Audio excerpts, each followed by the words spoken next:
Trying this at 60 FPS.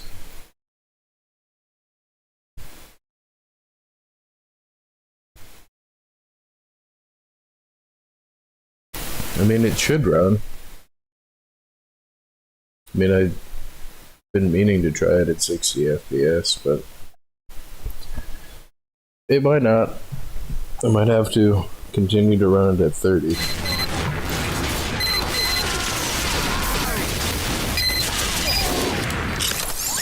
Demo, hauling. Silver up, I've got work.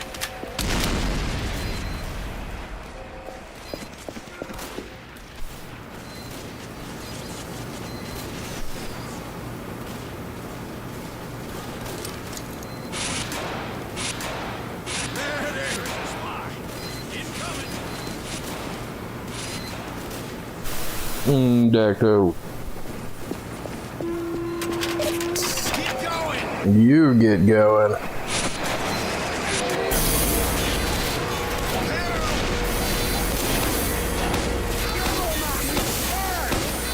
You're a spy.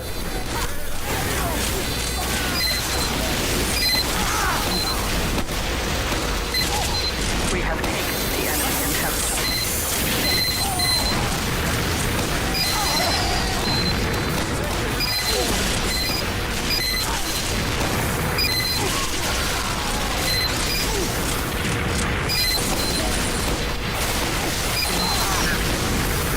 Here comes the Uber.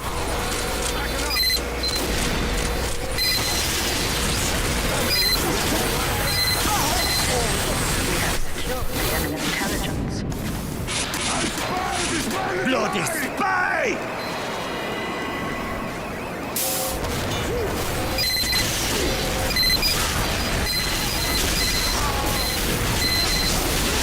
Let me check to see if it's saying no, not dropping any frames.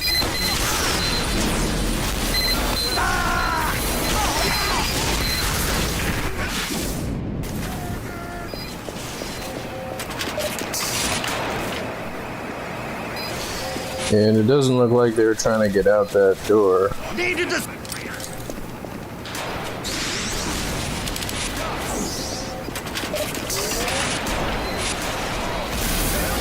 And peeking doesn't really seem to be working.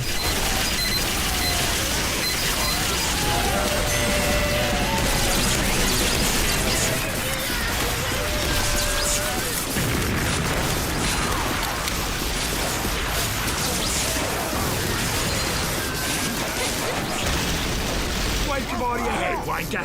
Bloody spy! Get to it! Yeah, no, seems to be running 60 FPS on the stream pretty good. I've been meaning to turn it up the whole time.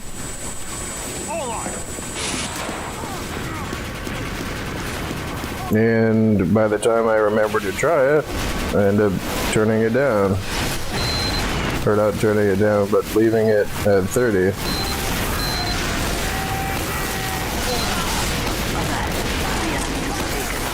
Oh, they're going to have to glue you back together in hell!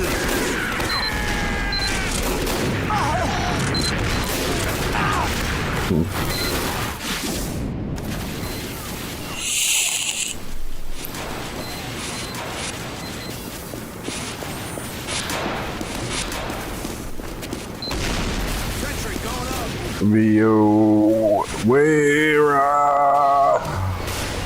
Yahoo Brondigi.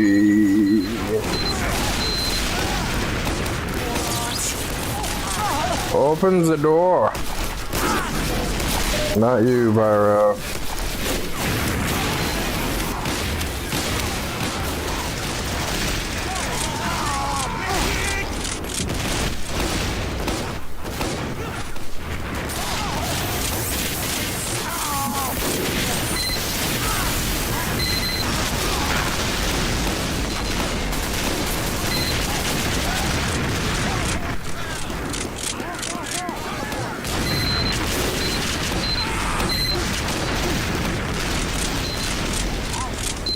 The Dapple Little Order. And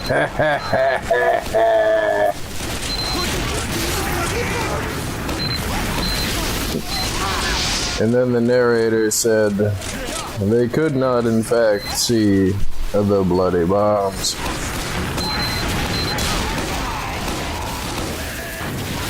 We have taken the enemy intelligence. Alert. The enemy has taken our intelligence. The enemy has dropped our intelligence.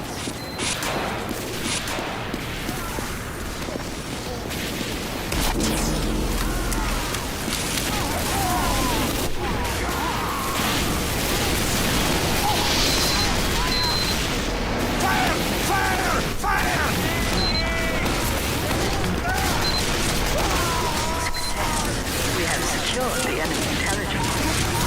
Alert. The enemy have taken our intelligence. Around here! Are you a spy? I think that scout is a spy.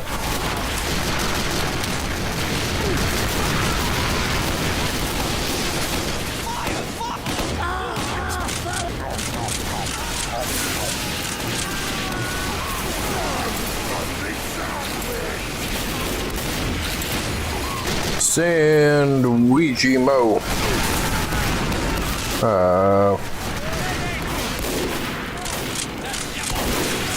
I mean, I went up here to camp the vents, both because they were coming out of the vents, The enemy has dropped our intelligence. and because no one else was watching the vents.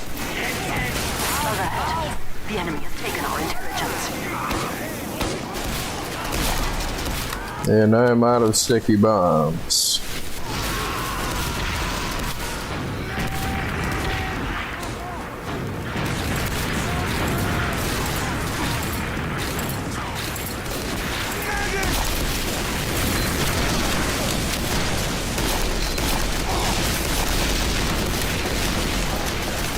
Yeah, I need this ammo. Thanks.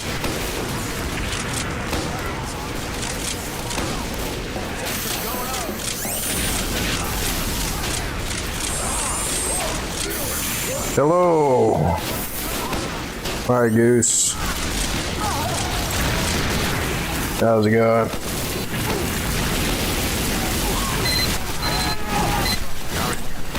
Running the stream at 60 FPS, seeing how well it's gonna do. Seems like it's going good. Failed.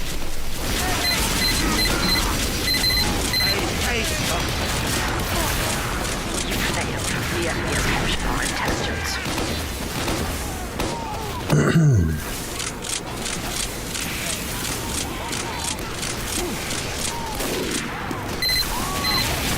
Oh, they got muted.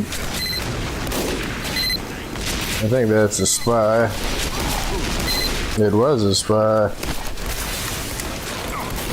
Come on, Scout.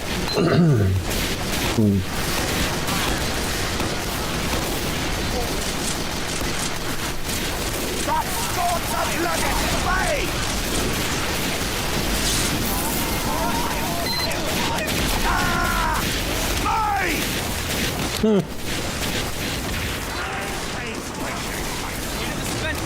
Are you a spy too?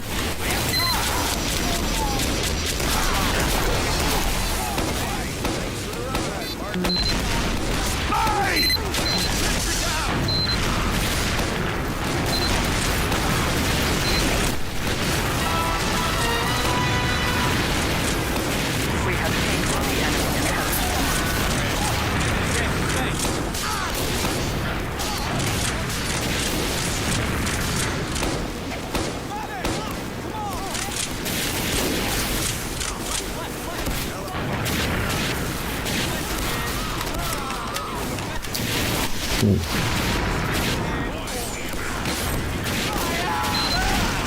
Come on, guys, come out the vents. You can do it. Hey!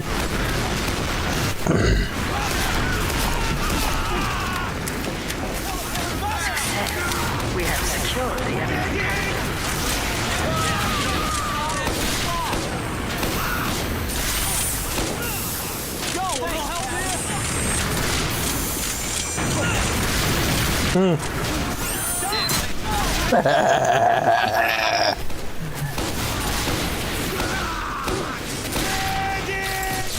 I need stickies. Here comes somebody. And dead. Demo calling. No, stream looks pretty good. Help me! Forget what it was that I changed to make it so it would run at 60.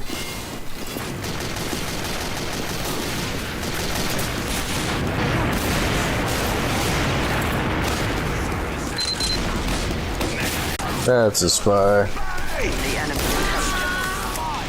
Good shot, man! We have dropped the enemy intelligence. The blue team looks like they could use some help.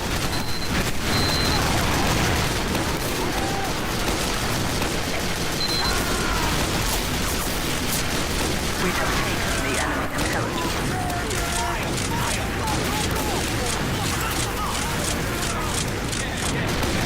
But for all the times that I complain about, you know, my team going through the vents repeatedly, this is what that looks like from the outside. We have secured the enemy intelligence. You see how I've been on a reload for like the past minute? And anybody else could have came out directly after that person and killed me, more than likely, because I'm on a reload. Like, the whole problem that the blue team is having is that they're not playing aggressively enough. You know, like, as a team. The next person that comes out the door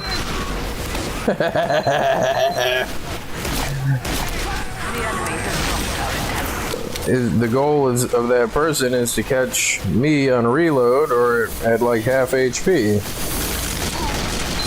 But they can't do that if they won't do that.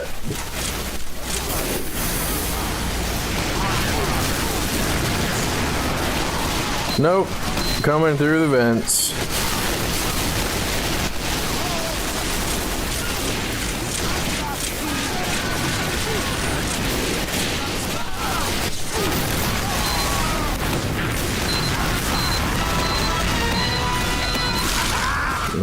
You guys are doing a good job making sure my gun is not going without numbers.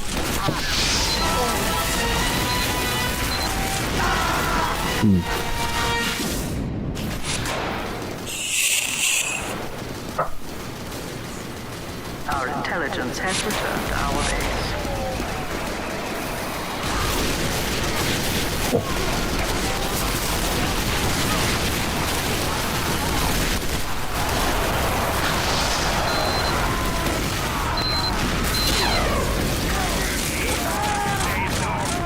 Daco. Daco. Pie.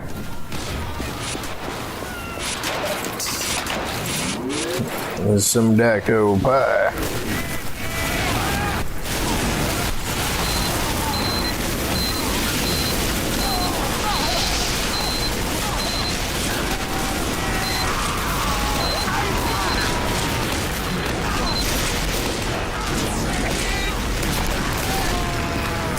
Just bought 2 tickets to the Owl.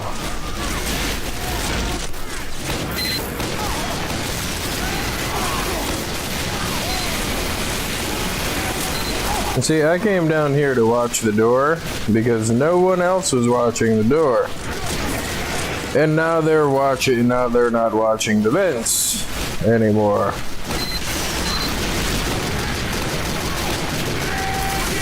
Come on, peek out the doorway. Here's a shiny one out there for you.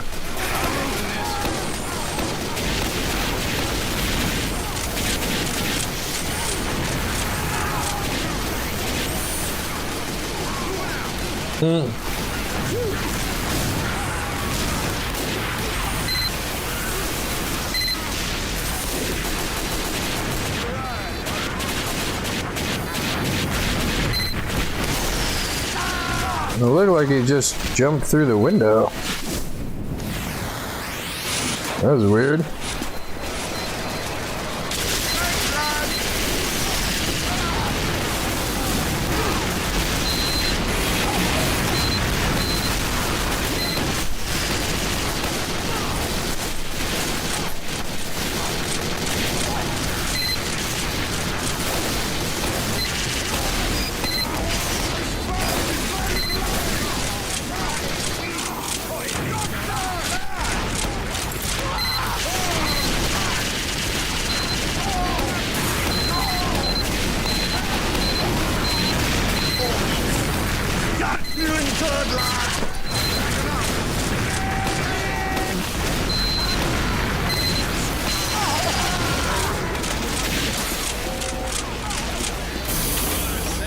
You're doing good, lad!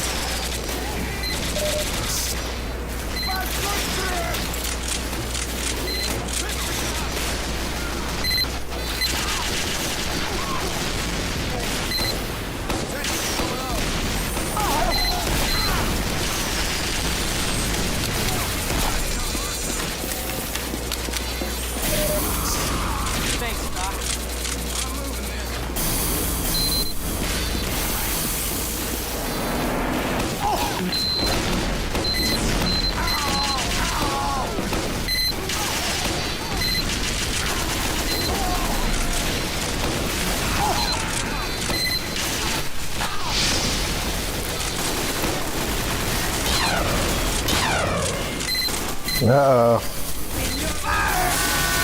Thanks, mate!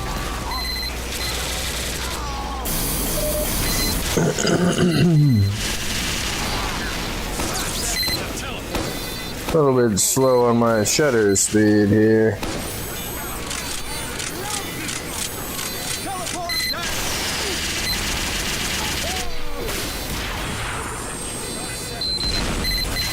Now see, that shouldn't have happened.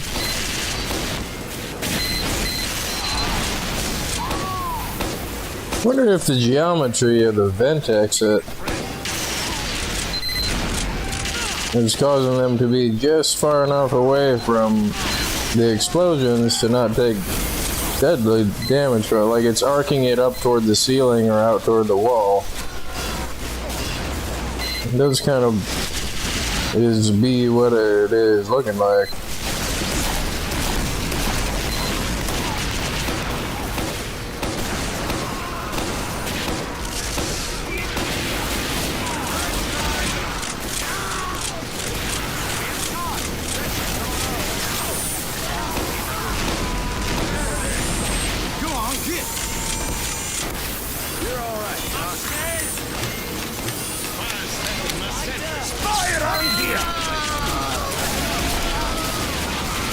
That's a spy.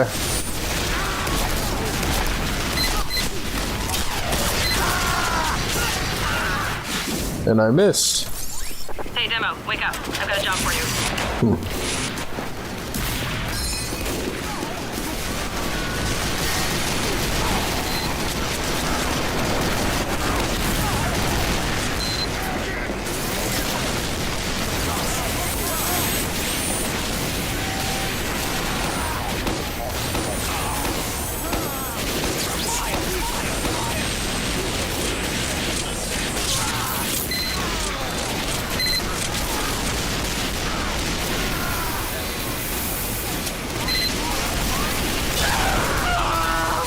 Damn it. No, that's just me being bad.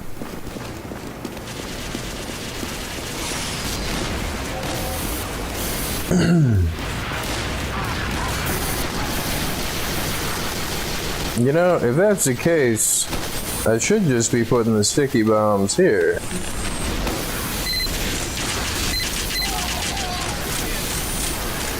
I mean, because they're gonna see them if I put them elsewhere.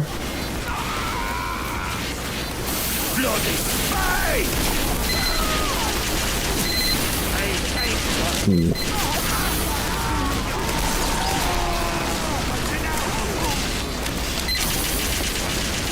Yeah, I guess I'll go die in the vents too.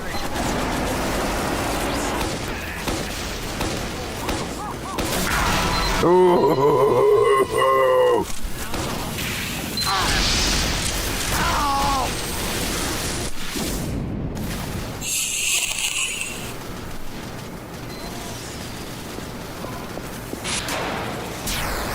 We have brought the enemy intelligence. For the raid!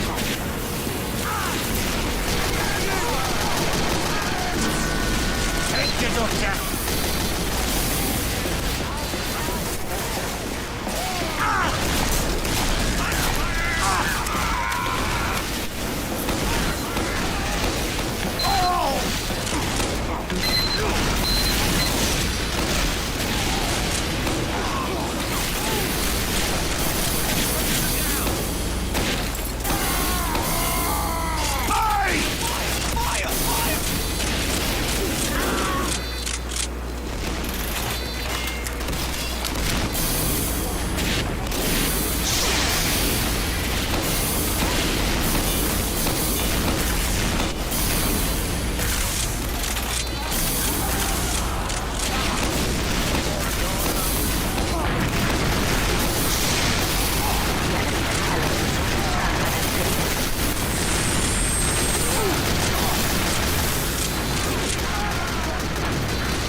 Oh, I almost hit him. I almost hit him a bunch of times. The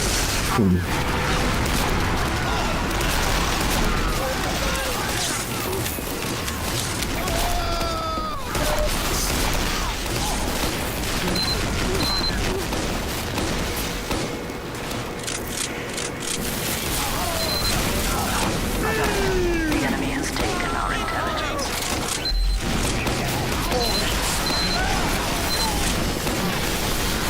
And of course, there had to be a scout right there, right then. Not even that it was shooting me, but just that I thought that it was gonna shoot me. You failed. The enemy has captured our intelligence.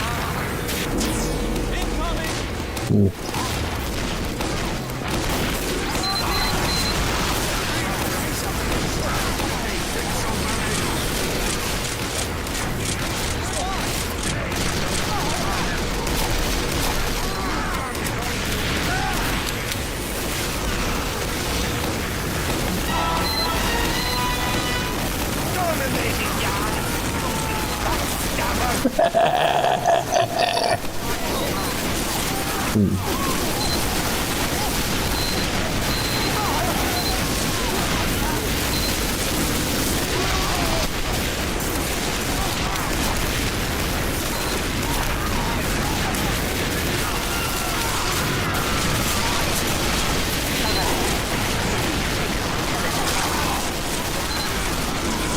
The enemy has dropped our intelligence.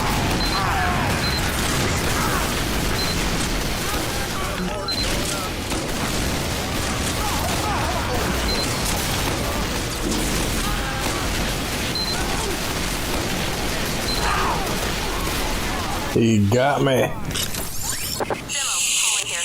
This one came right from the administrator. We have taken the enemy intelligence. We have dropped the enemy intelligence.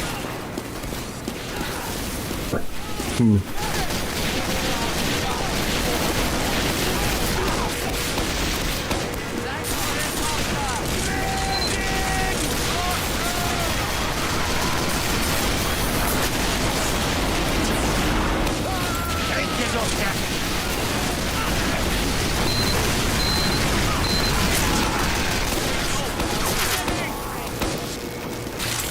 Our intelligence has returned to our base.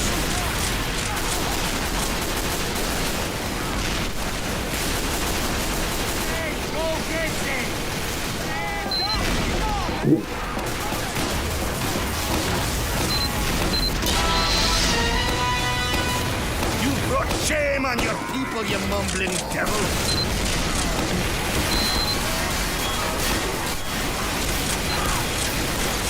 The enemy intelligence will return to their base.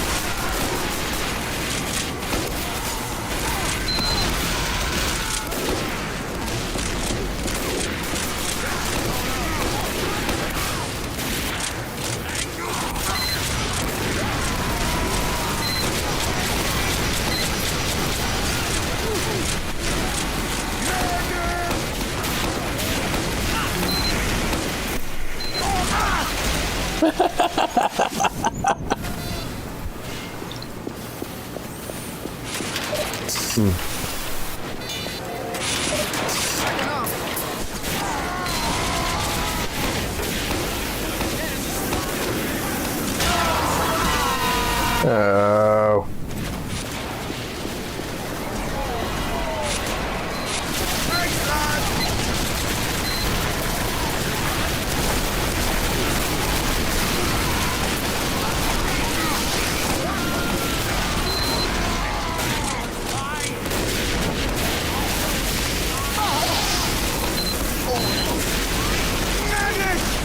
Dead.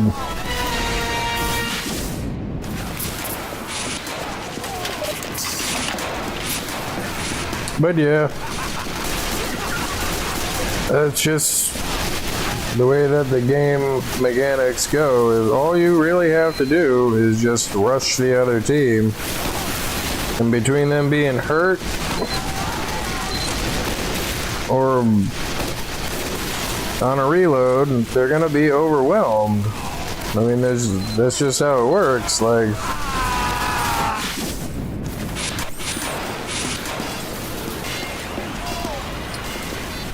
so anybody that funnels themselves into the vents only to die repeatedly, the only thing that they're accomplishing, and it's not like just one rule all the time. Like, if they're not watching the vents, then go out the vents. If they're not watching the bottom doors, go out the bottom doors. If you know that they're watching the vents, don't go out the vents. Like, it's really not that complicated, and yet people still do it. Like,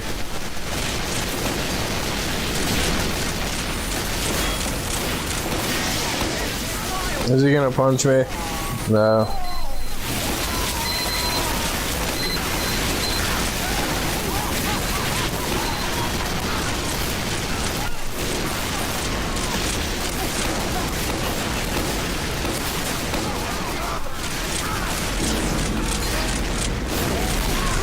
And there goes all of my stuff. Fire! Fire! Fire!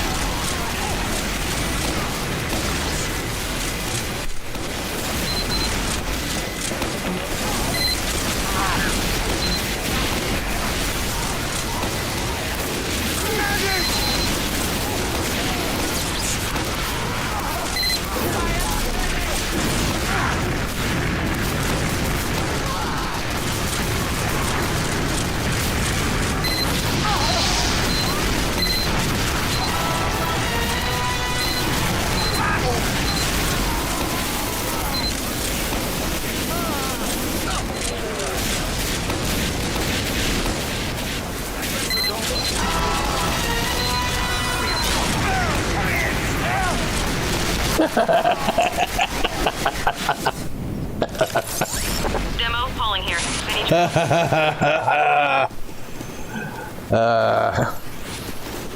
And the reason that I said that about try to go wherever the other team is not should be obvious, but it isn't.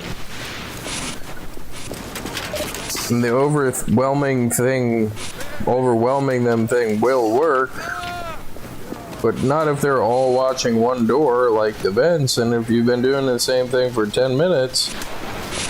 That's the other part about that, is like they'll go in the vents, and they won't push out the vents, they'll just wait in here. And then when the people outside finally have their Uber ready,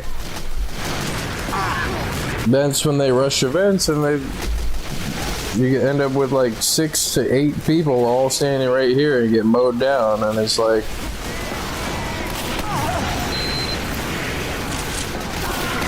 We have false enemy intelligence.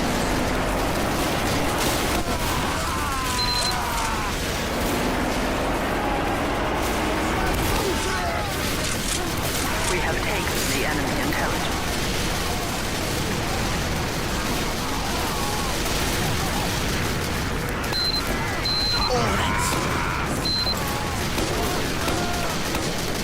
Come on, soldier. Oh, jeez. He's probably gonna get me. What's up, guy? How's it going?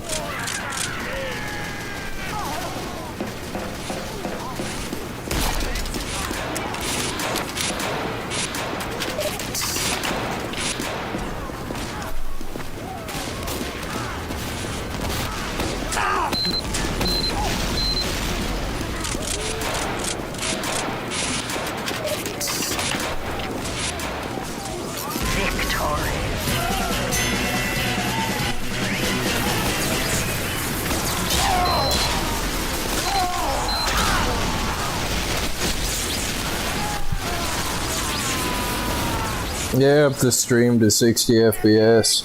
And I haven't seen the spinny thing yet, which is pretty cool. So I'm fairly certain the only thing left for me to fix on it is to get a hardwired connection to the cable modem.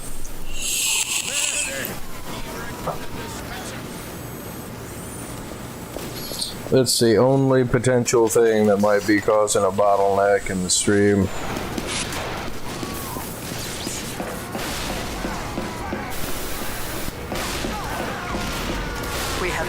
We have dropped the enemy intelligence.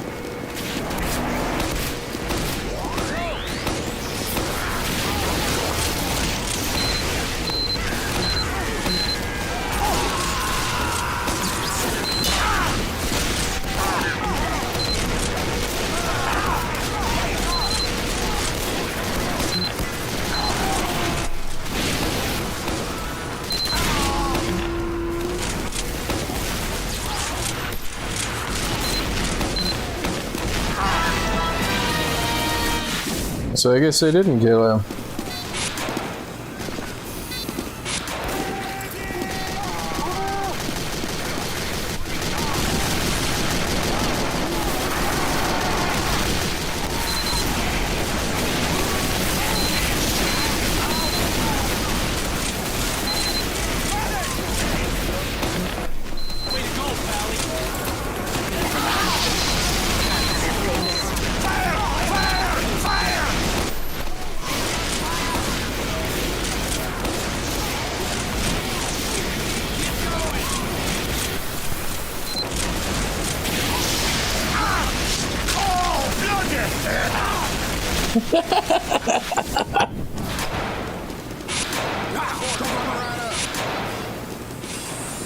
Help! Help!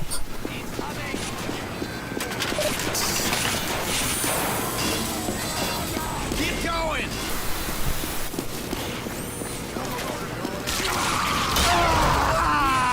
Jeez. Yeah, I mean, that was fun, but it does get kind of boring.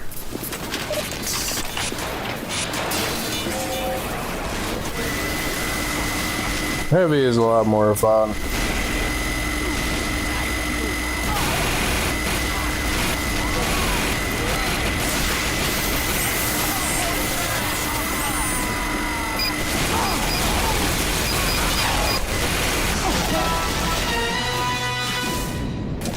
I think he blew himself up. Here, keep this job between you and me.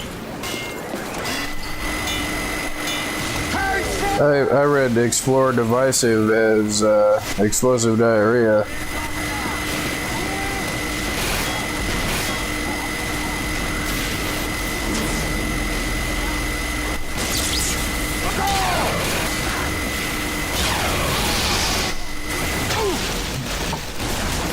Yeah, hit that Uber at any time, Doc.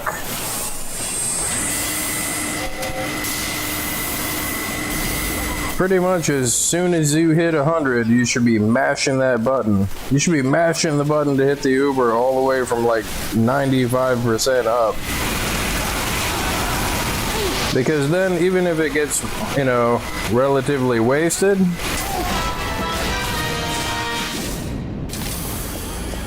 then you still used it, and it didn't get entirely dropped. You are a great doctor! Pop it before you drop it.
6, 7, 8, 9, 100, go.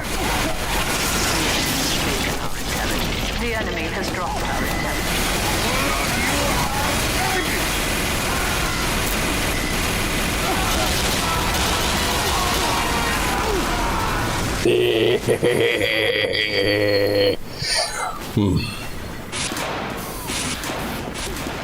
Deploy a teleporter here. Ah!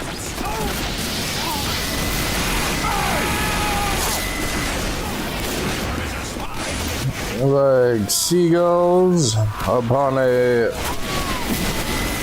French potato.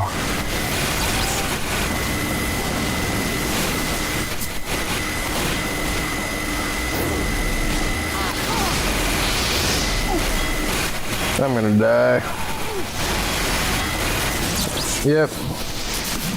Well, at least they got a bunch of Uber that they can get off of me.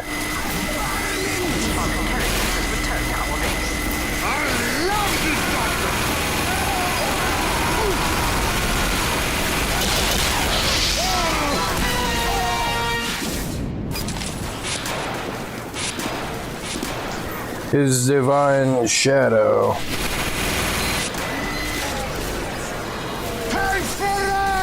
He's just standing there looking at the unupgraded teleporter.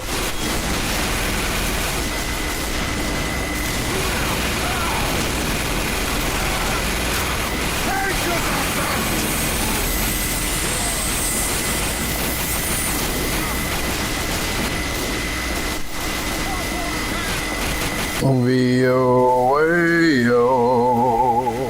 Om Yahweh,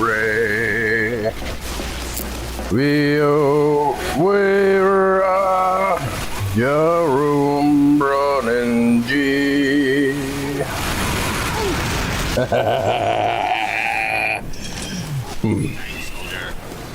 I just finished watching the Lex.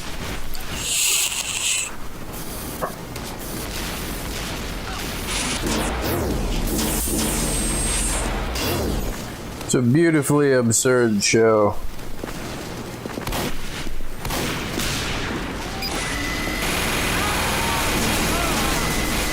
I see spy!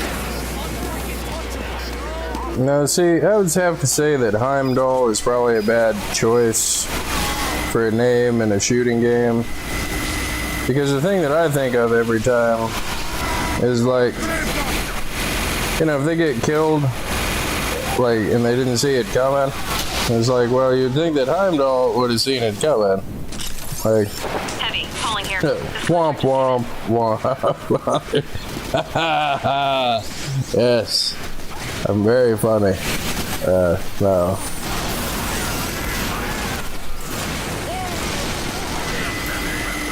Like same people that call themselves Nostradamus.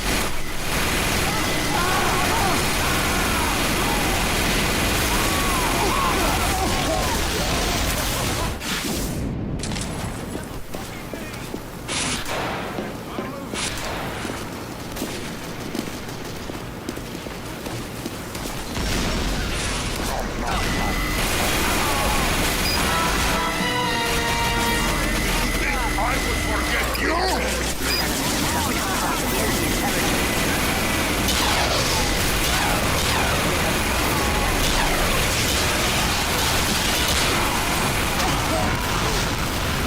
We have dropped the enemy intelligence.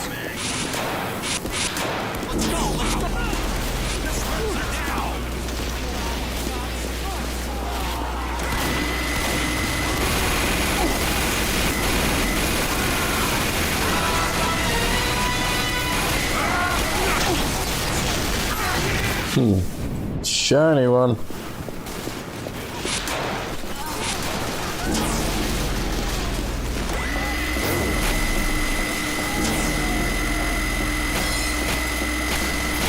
Thank you, Doctor! Thank you!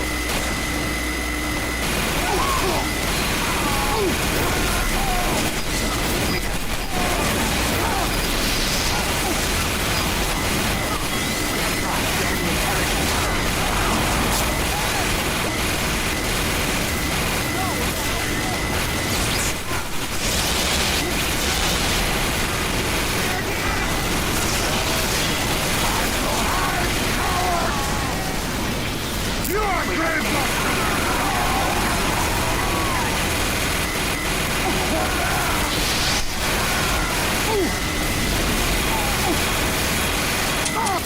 Click,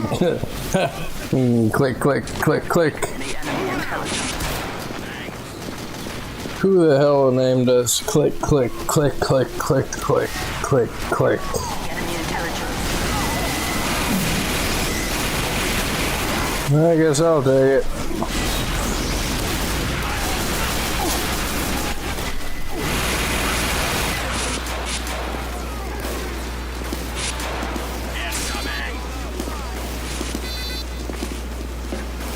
Keep dancing, babies! Ho, ho, ho, conga! Ah,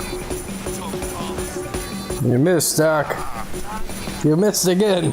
usually my turn. Secured the enemy intelligence. Ho, ho!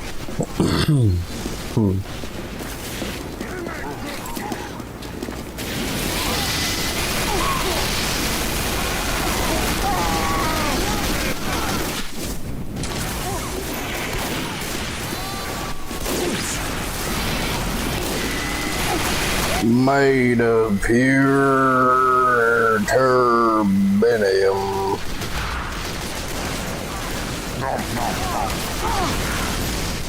Dead.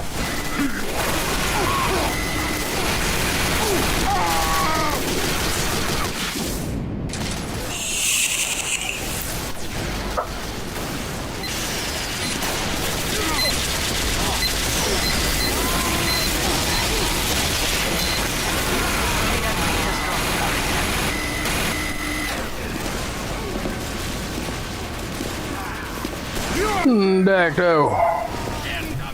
Dacto.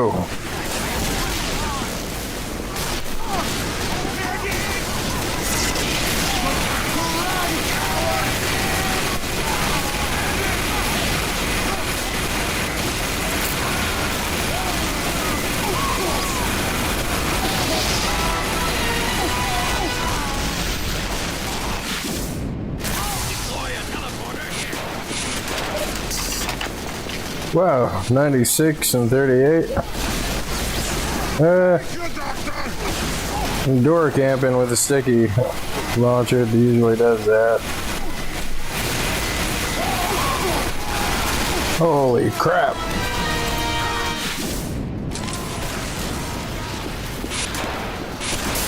Engineer is grande tutti!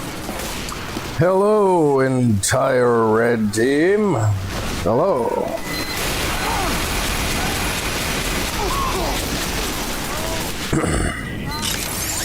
Heavy, Colin here. I've got work.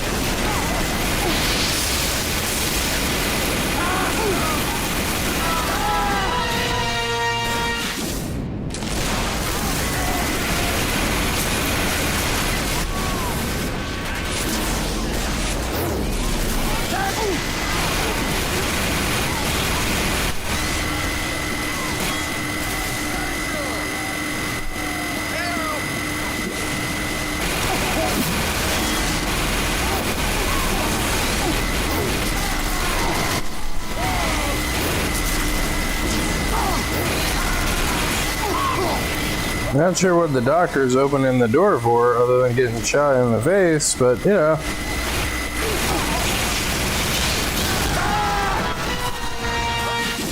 Like so.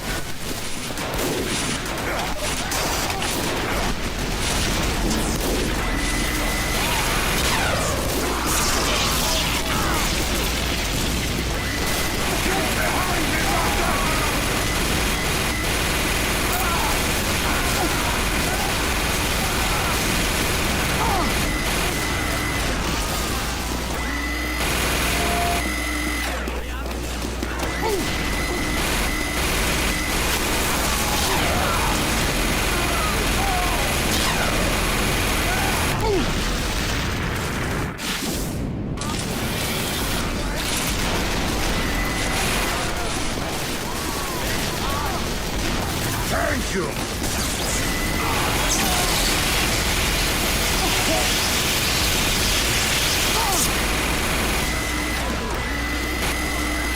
Pretty sure they're still over here.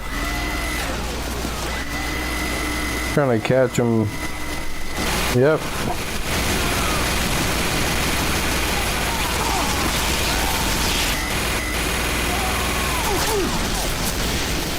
And they see me just enough to be able to hide.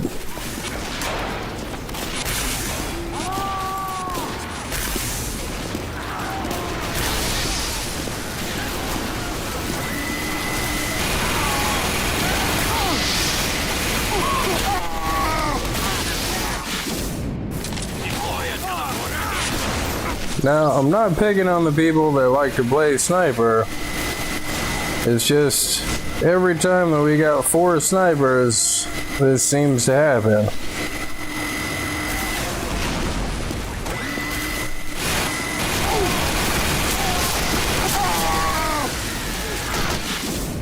It's almost like, you know, the game is balanced that way based on game mechanics. Like, and again, I just don't see how they could be having fun doing that.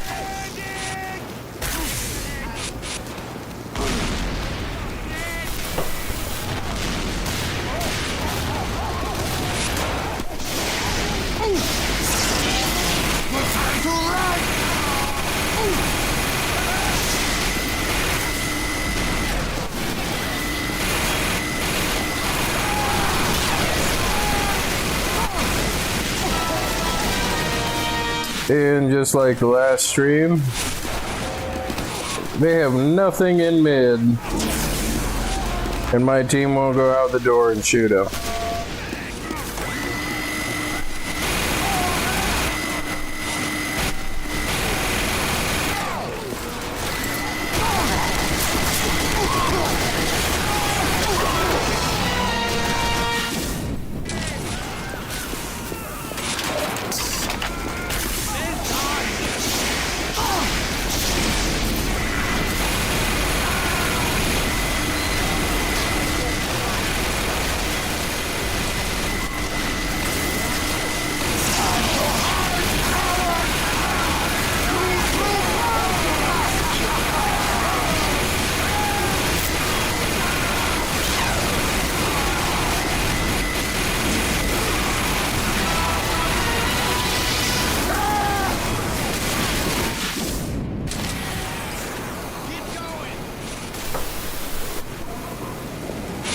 Got pretty lucky there. I caught most of them unaware within a decent range to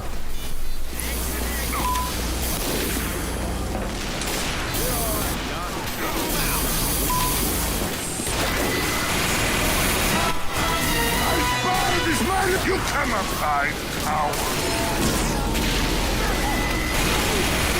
I mean, I was saying something.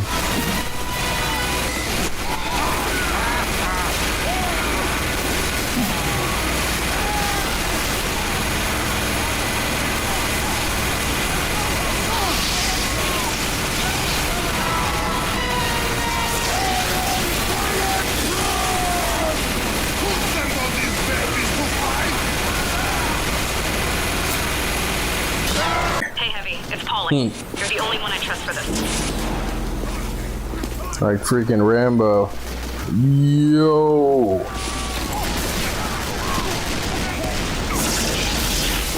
I love this doctor.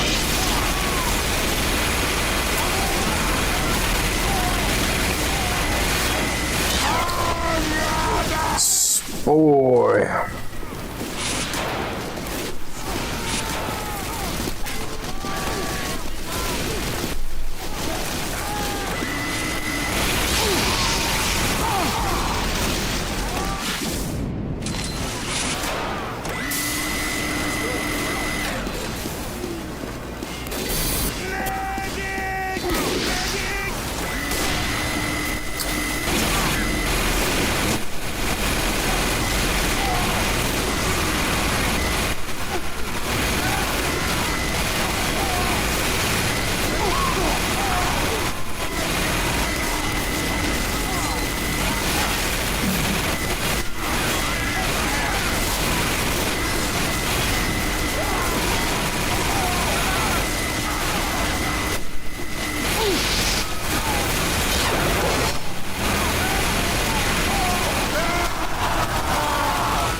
Yeah, it's handling at 60 FPS pretty good. Makes me quite chuffed with myself. Indeed. Very cromulently gruntal.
We have secured the enemy intelligence. Getting any lighter.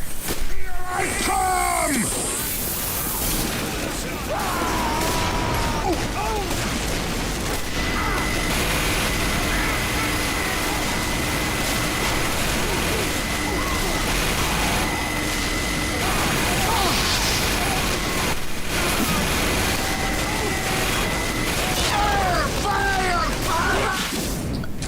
The spy.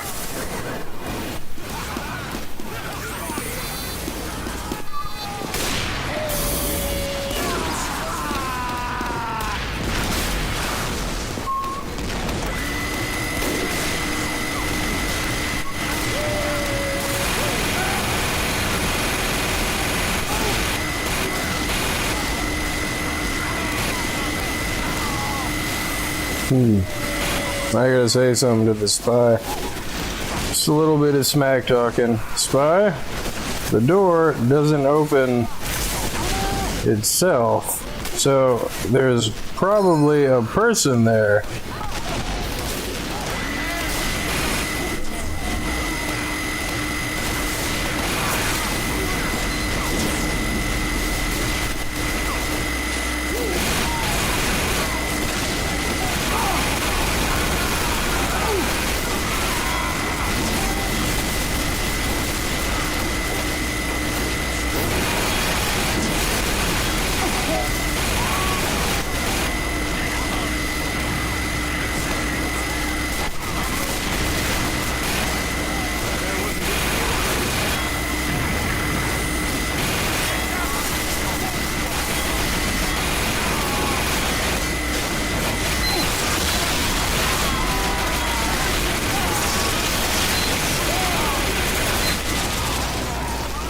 Freaking Uber.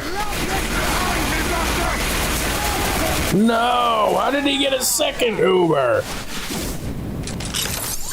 I need something This taken was the care of. last 2 seconds of the Uber from the freaking... That sucks.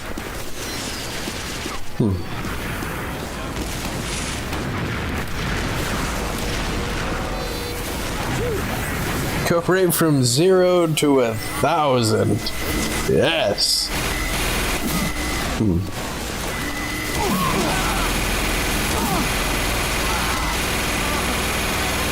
Sorry, Angie. He's just determined to keep fixing it, though.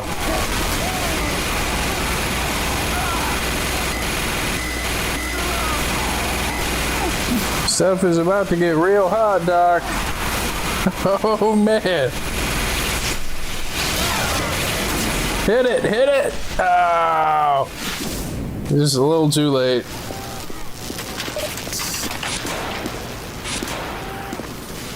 And no, they can't actually hear me.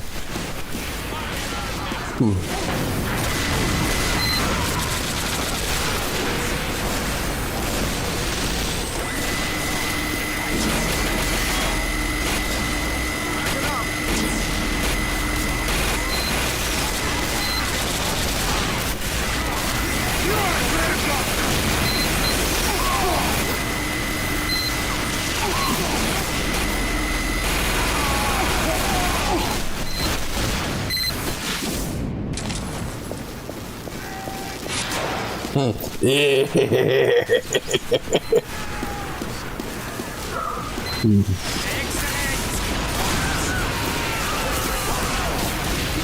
looking over at the stream makes me very, very pleased.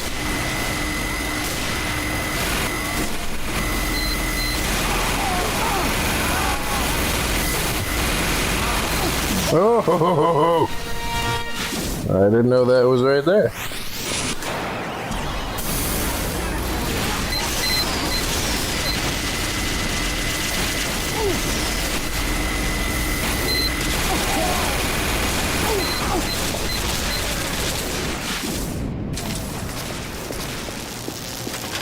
Hmm, 130 and 60. Last one alive, lock the door! Forward! Last one alive, lock the door! I mean, I could probably go higher than that if I just continued camping the door. But like I said, it went heavy because it gets boring. Like, I mean, yeah, you get kills and they can't get out the door and everything like that, but like,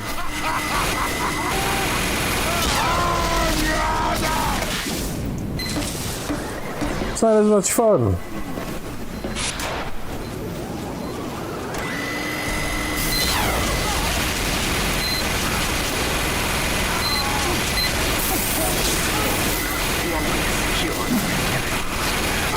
You killed my dispenser.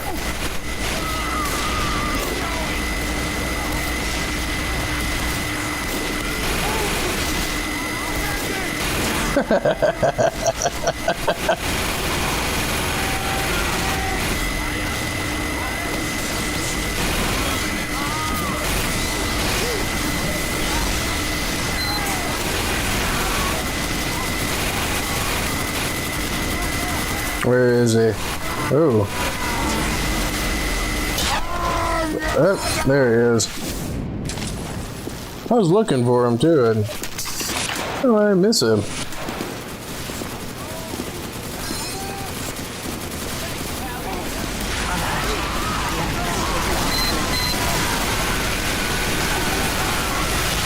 Warch the Farch.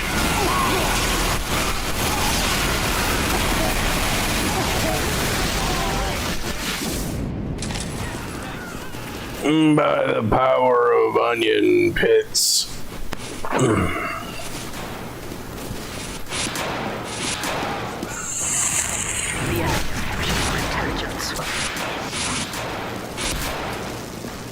I see spy!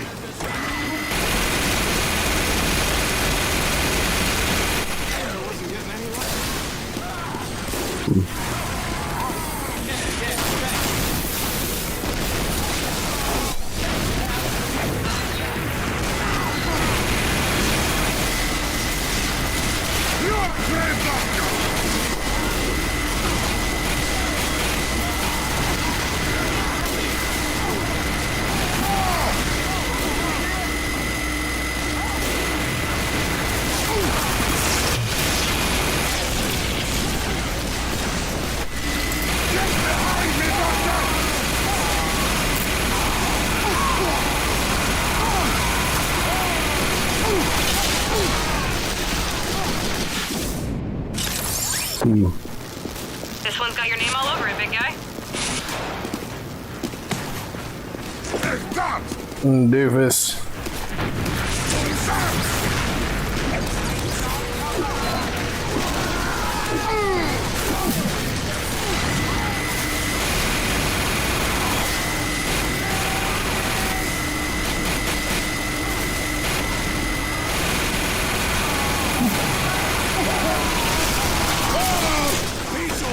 Ooh, stapled right to the wall. Oh, we don't have an engineer. And again, I know I'm gonna get mad playing engineer. Sentry going up. So, I mean, it's just going a little too well playing heavy and demo man. Like,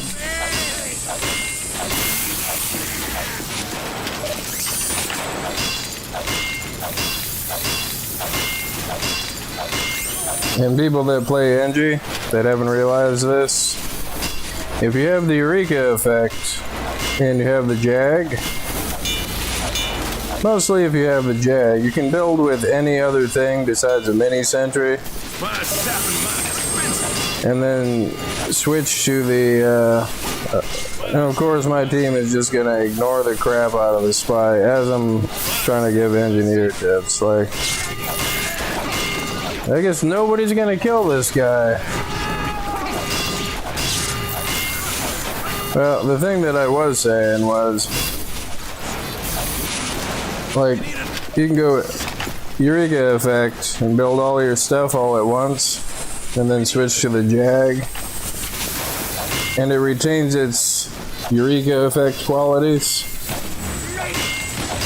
He's back. Man.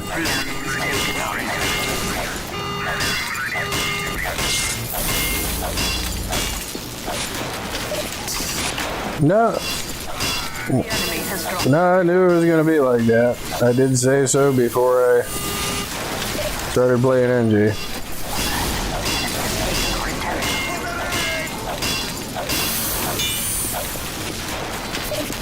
Now trying to get out there is probably not going to be the, probably not going to end up being much fun. Oh, there we go. 141 points for a round. So not too bad.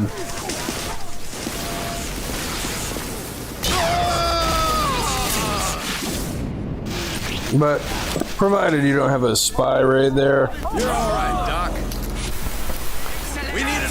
I like to go Eureka effect Building a sentry. and build all of the stuff all at once, including the exit. We need it. Because then you have all of the metal that it took to build that, which is less metal from the Eureka effect. And the Jag takes over when you start to hit the things, so they start to deploy faster. And you would think that it'd be a waste of time to deploy the exit, except when you switch back to the Eureka effect, since the level 3 exit is already deployed, you're just setting up and not going in and trying to use all of the metal that I was trying to have stored. What a piece of crap Engie you are, dude. That's the other advantage of the Eureka effect is, provided you don't have an engineer that just sucks all the metal out of it, your dispenser. When it comes time to move your exit, your exit deploys really fast because you've already built it.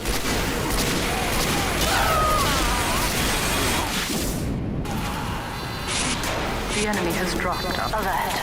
The enemy has taken. Rather than taking forever to deploy. Now this is probably going down because if he sees it. Here comes the spy.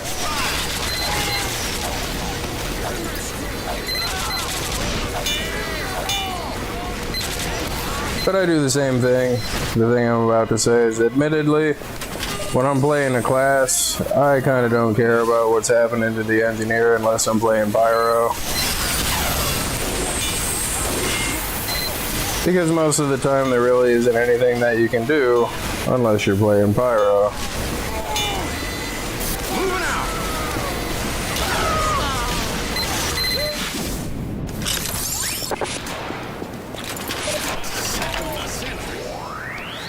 Spy 7 teleport.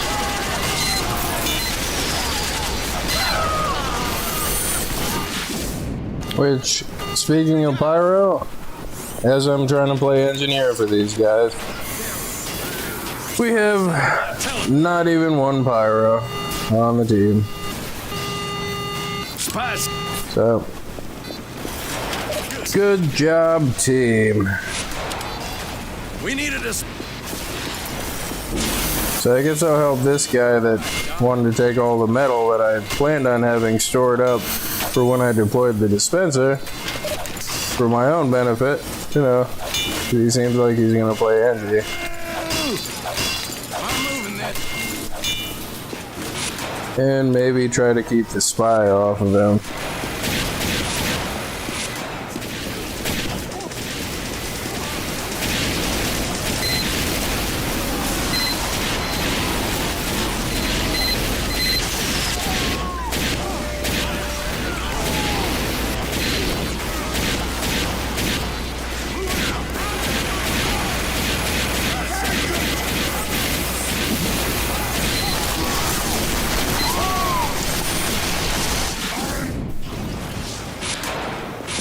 Did you get his sentry? I think you did.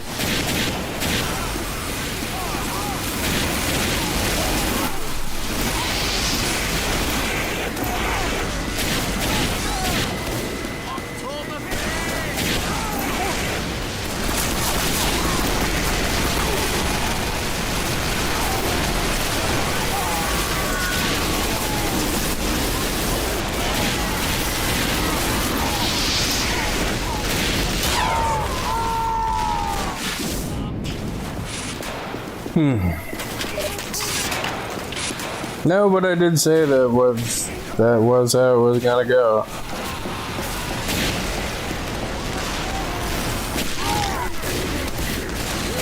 Because as much crap as the engineer gets for playing engineer, people assume it's easy. It's really not. It's probably the hardest class to play. Because consistently you have the entire other team trying to kill you.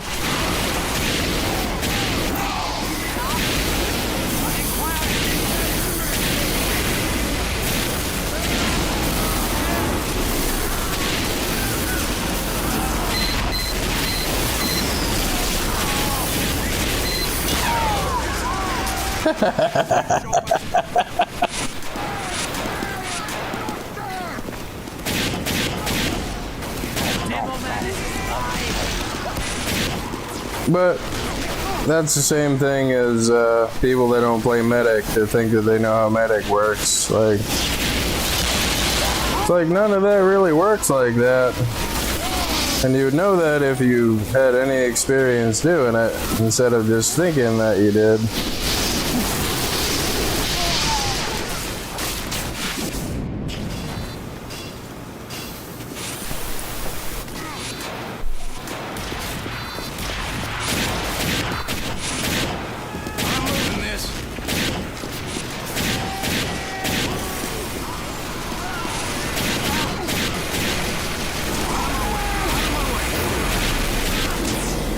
Angie, what are you doing, dude? The enemy has taken on intelligence. Being this close is not really that beneficial to you, man. Like,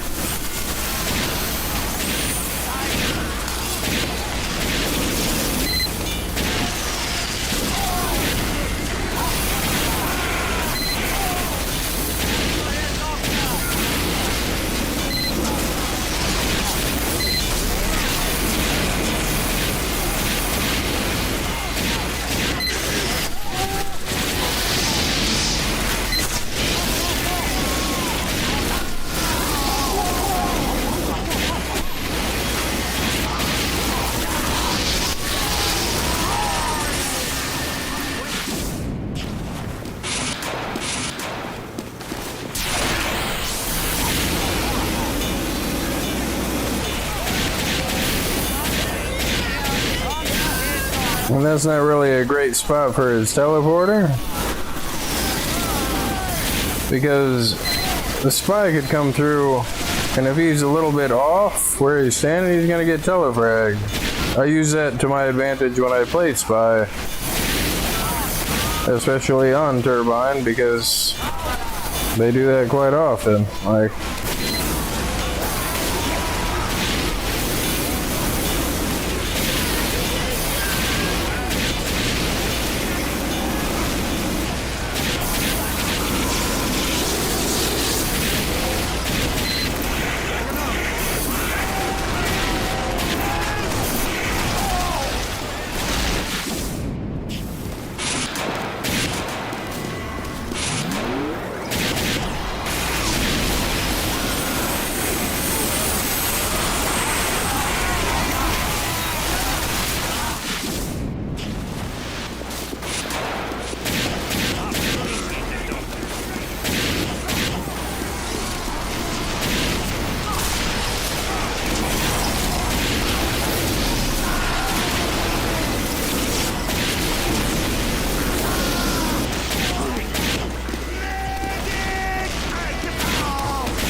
I would play Pyro a lot more often.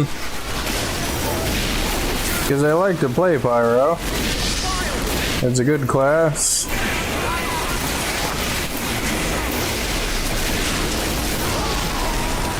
It's fun to play. It can do a lot of different stuff. It's good at killing the other team. It's just a part of playing Pyro is that it's expected that you help the engineer, which I don't mind doing that either. It's just most of the time the Engies don't know what the hell they're doing.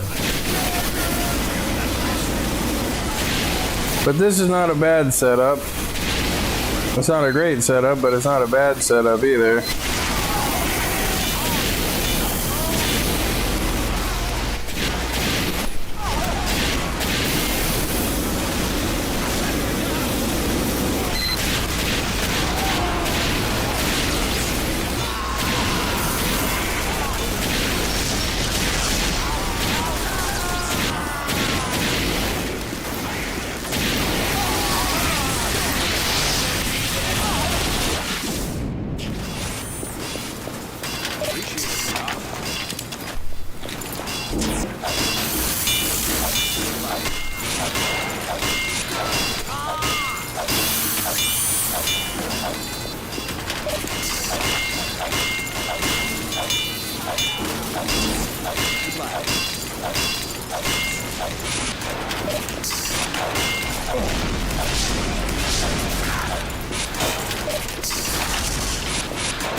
But aside from the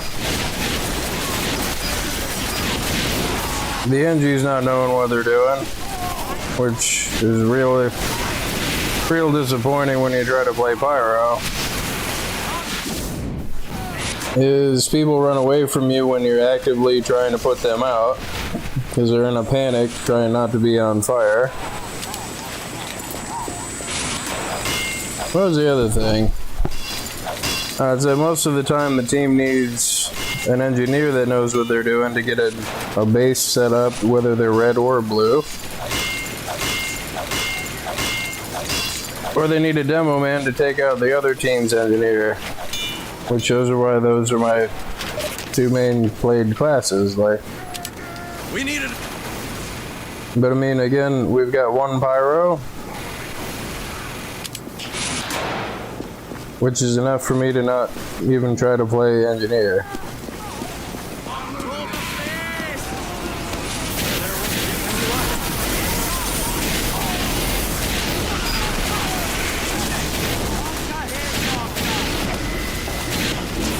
Where is our other engineer?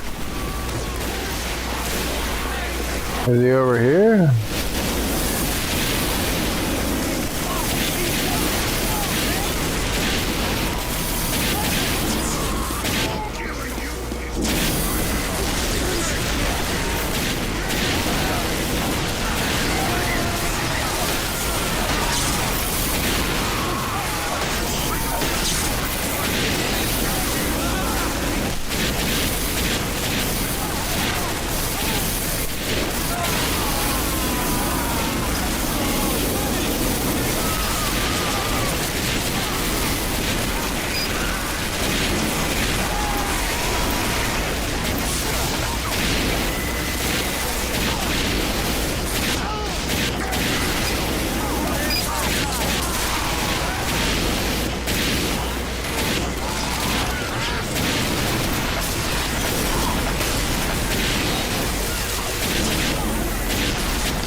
And see, now I'm playing Pyro and our engineers aren't set up.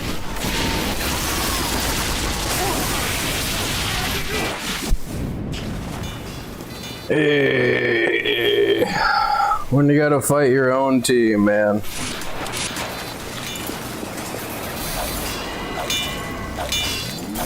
It is very disappointing. You're all right, Doc.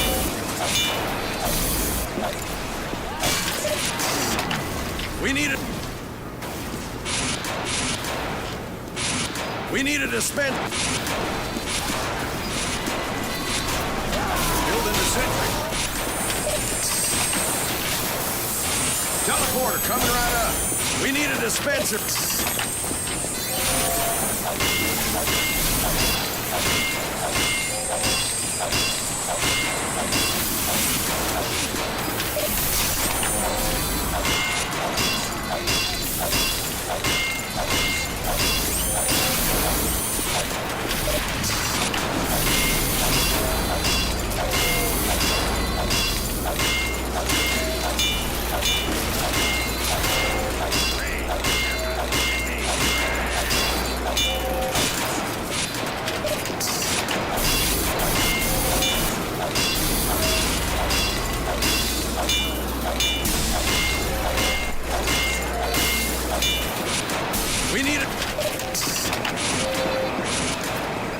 The other method is you don't build the teleporter exit and you carry the sentry gun out.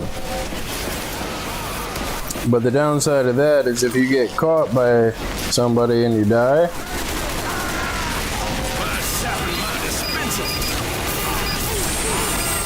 then you lose your level 3 sentry instead of a easily replaceable teleporter exit.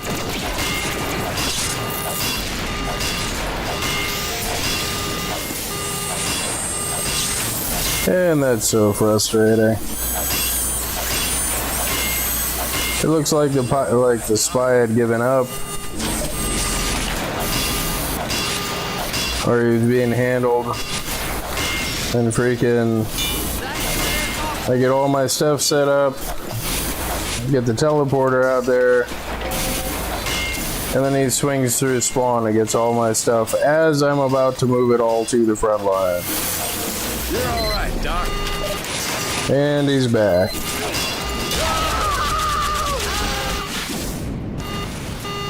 And it's not even the same spy as it was before.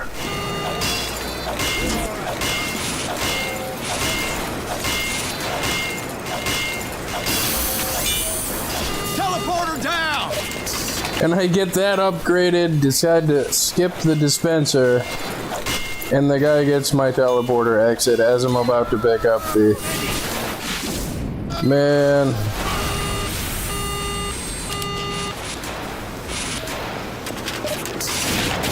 You gotta love teamwork, dude. And this guy is set up in like... This is not a good spot, dude. It's not a good spot because they could stand over there and dance on the corner and fire a rocket.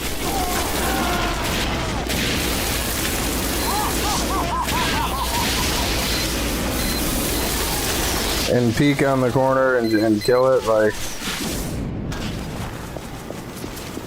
Yeah, that medic's probably not happy with me because I stopped to kill the teleporter exit. And look at what happened.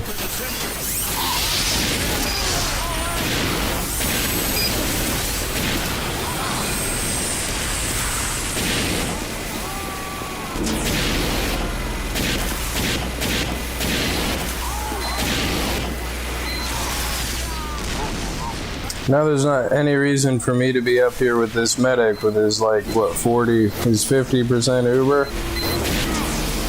Because what's probably going to happen is we're probably going to get overwhelmed because I can't get in there to take out the sentry because I'm a pyro.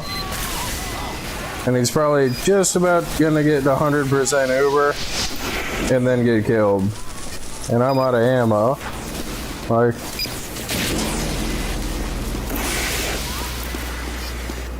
Yeah, so now I have, like, not enough ammo to go take out the sentry.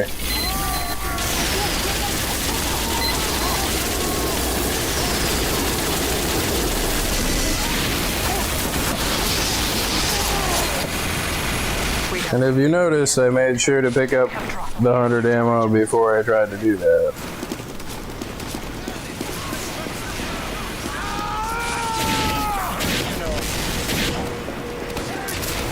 And like, why is this guy set up here, dude? I'm pyro to try to help you with the spies and everything else. And he sets up in like... a really not smart spot. Like, come on, dude.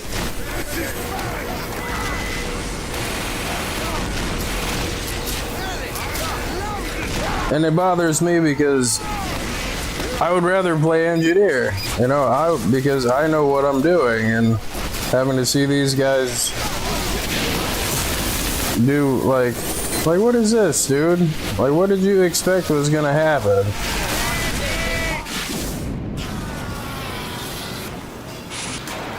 The enemy intelligence will return to their base. Now watch, if I try to go NG again, I'll get everything set up. And then the spy will swing through. Here, you go. Yeah, you use the teleporter, dude. You're gonna, okay, you want me to die then. Okay.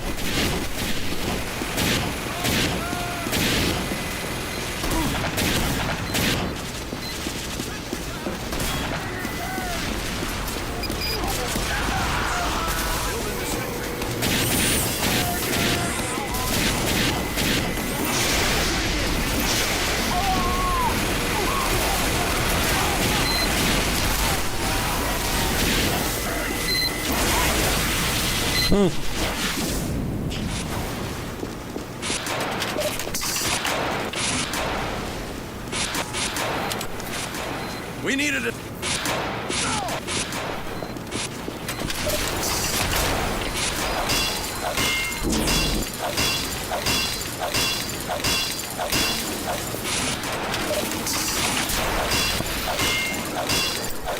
Then there's the other thing that happens when you're playing the helper engineer. You try to upgrade their stuff, and then they see that you're an engineer, and they don't make the connection that you're trying to help them and not replace them, or like,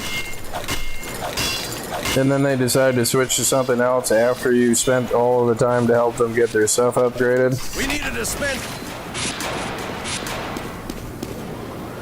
You're back. Hello. Jonah.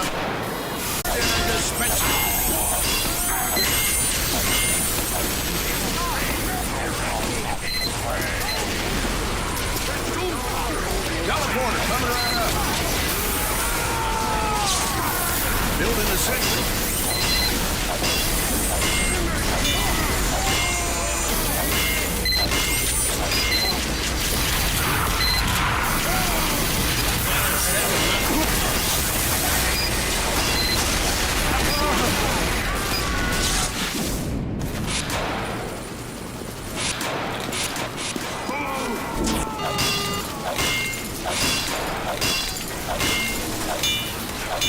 You're all right, Doc.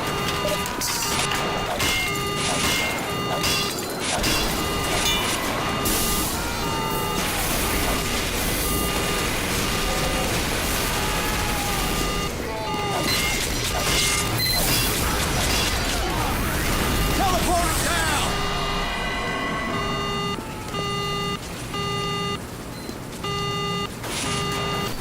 Yeah. When you're being let down by your team, there's just not really much you can do about it. Now, you don't have to be sorry about missing my streams, man. Most of them are pretty much the same as all the rest of them, especially when it comes to TF2.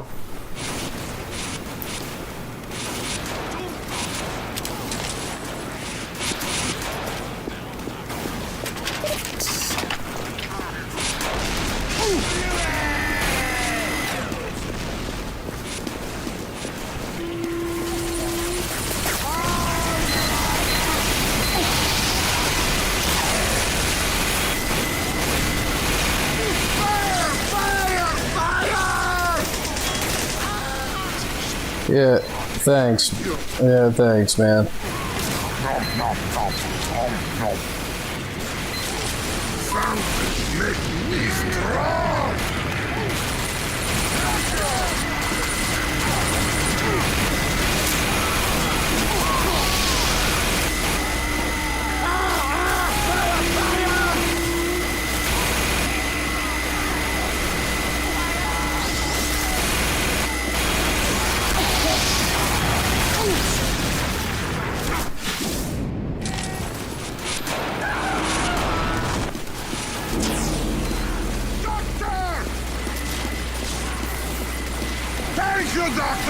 Now we're back to having no pyros on the team.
Our intelligence has returned to our base.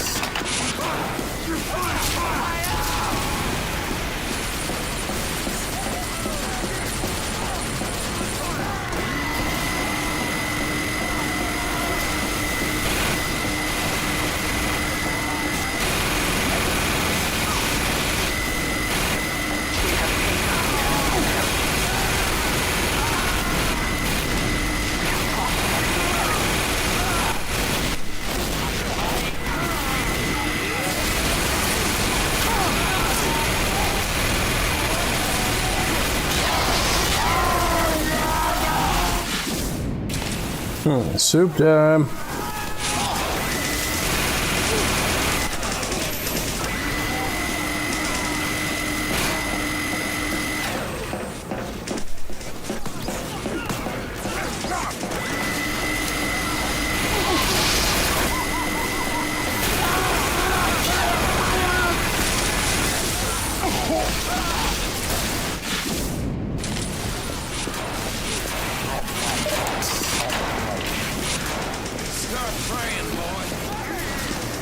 That's the other thing that happens too, is you end up trying to play Pyro for a mini sentry, Angie.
The Pootis head? I don't know what the Pootis head is. You mean the bird head?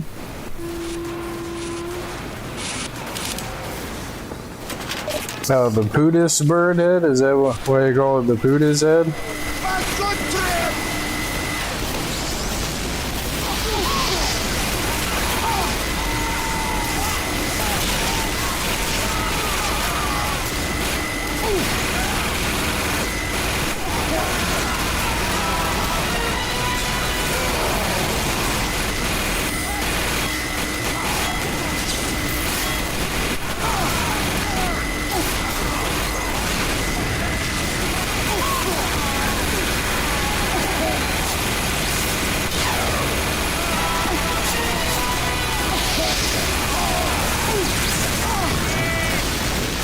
The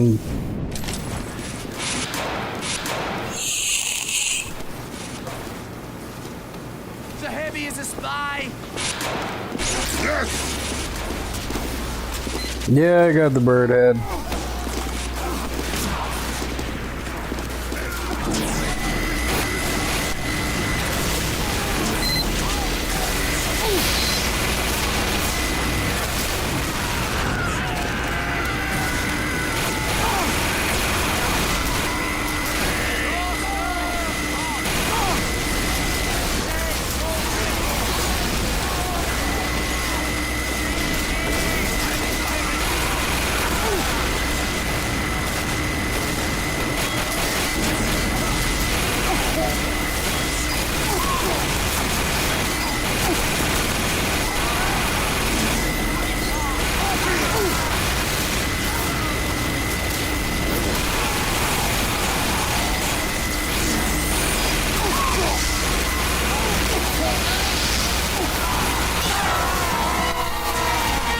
Jeez.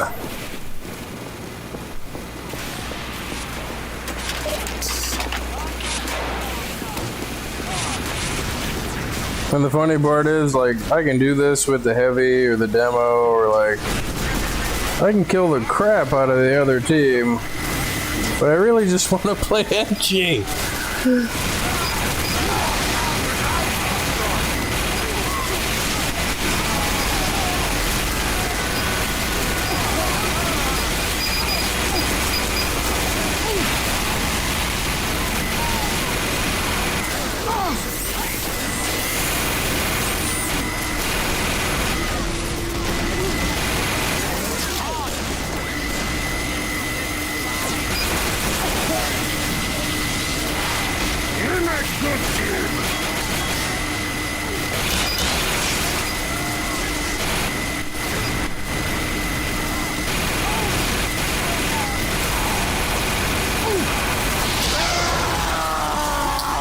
This spy.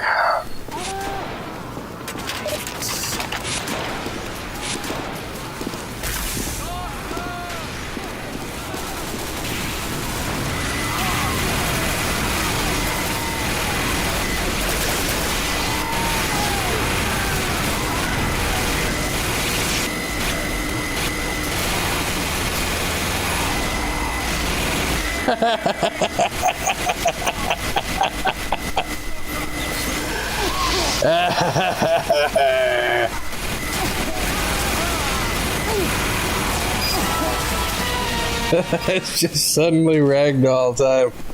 Like, that was funny.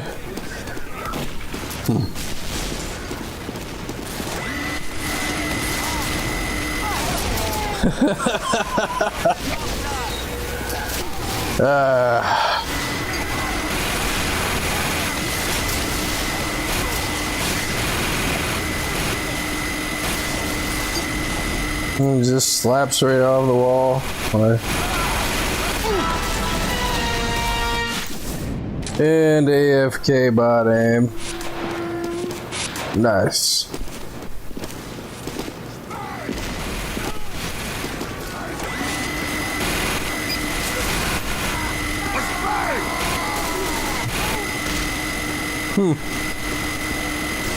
There was, in fact, a spy.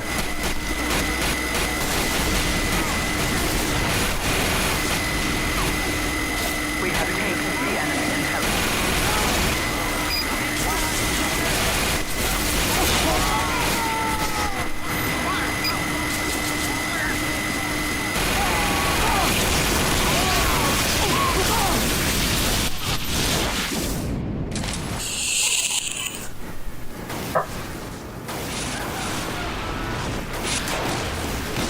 Success. We have secured the enemy's intelligence.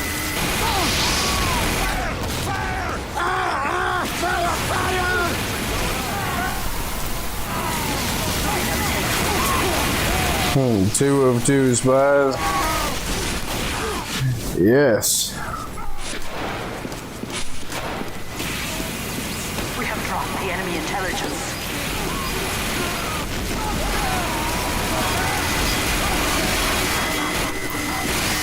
Oh no.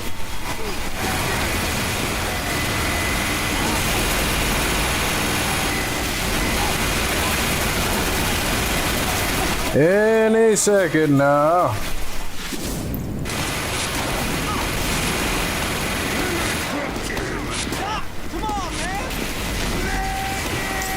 And now my team is gonna funnel themselves into the vents. Sticky bombs.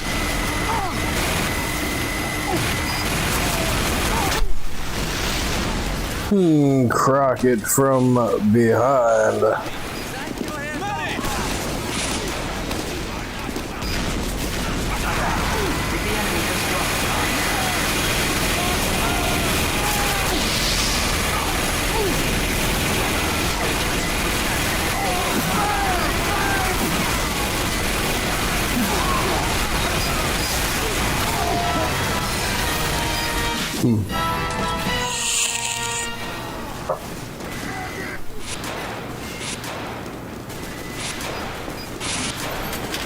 Kerblue.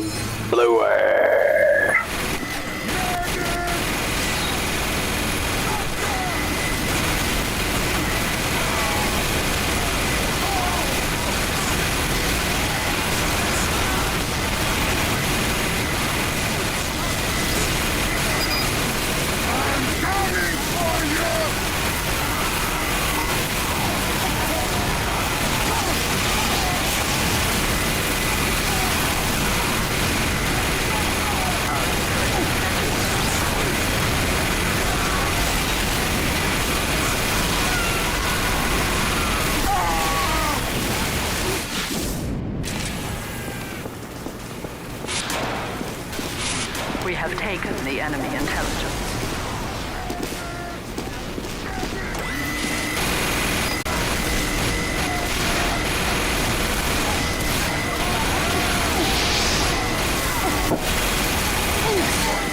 We have secured the Dead. No, no. I couldn't get out of the sandwich in time.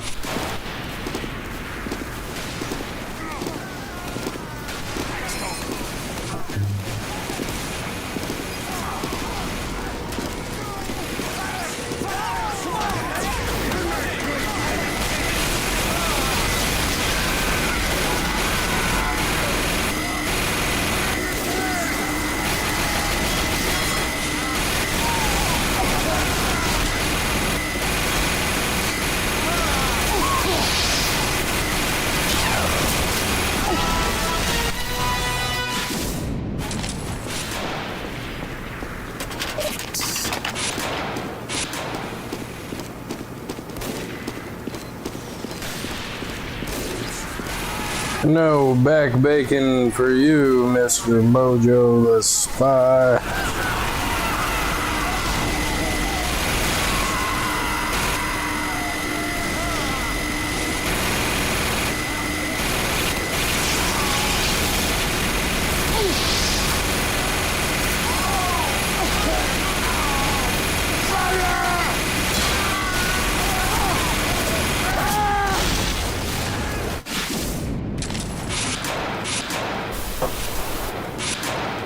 Have I ever died as medic with 99 Uber? Many, many times. But, like I was saying before about playing medic, because I played medic earlier. Can't remember if it was this stream or the stream before, but the thing that you want to be doing when you're playing medic, and you have like anywhere from 95% Uber up to 100, is just be mashing that button.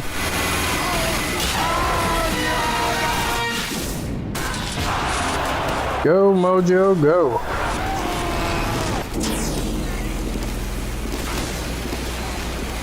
Because even if it's like, you know, considered a wasted Uber, you still used it. So it wasn't as wasted as like dropping it, you know?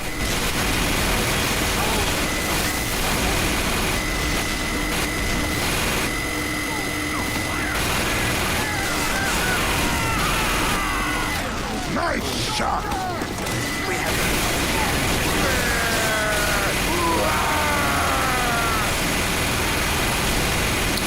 The other part about medic, this is like general medic tips, right? Is you want to, you always want to hit your Uber before you go around the corner where you know the sentry or like the team is camping. victory. Because otherwise, you know, you're probably gonna get killed trying to wait for it. Your side on! Go! Wait,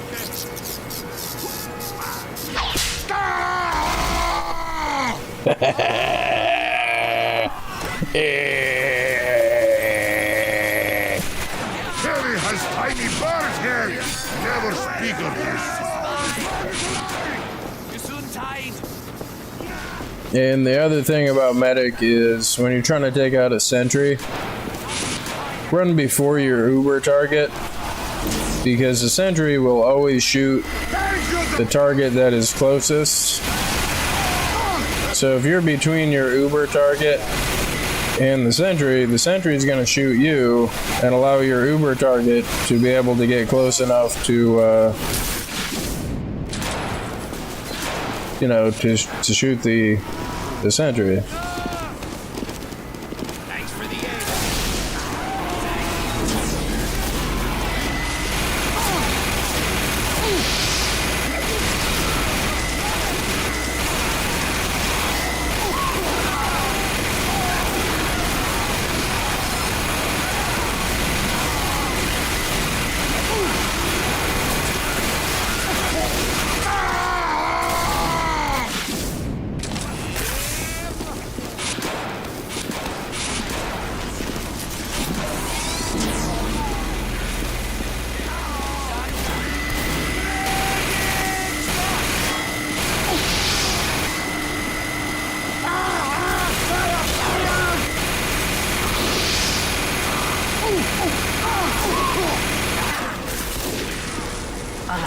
Snack time. I'm dead.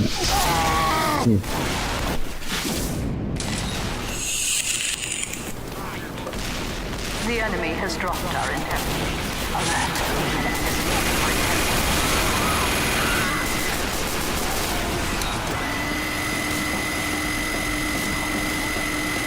And the reason that I know all this stuff about the classes and the interaction between the classes is because I absolutely do not main one class. Because what happens if you main a class, that means that you never see what it's like from the outside of that class.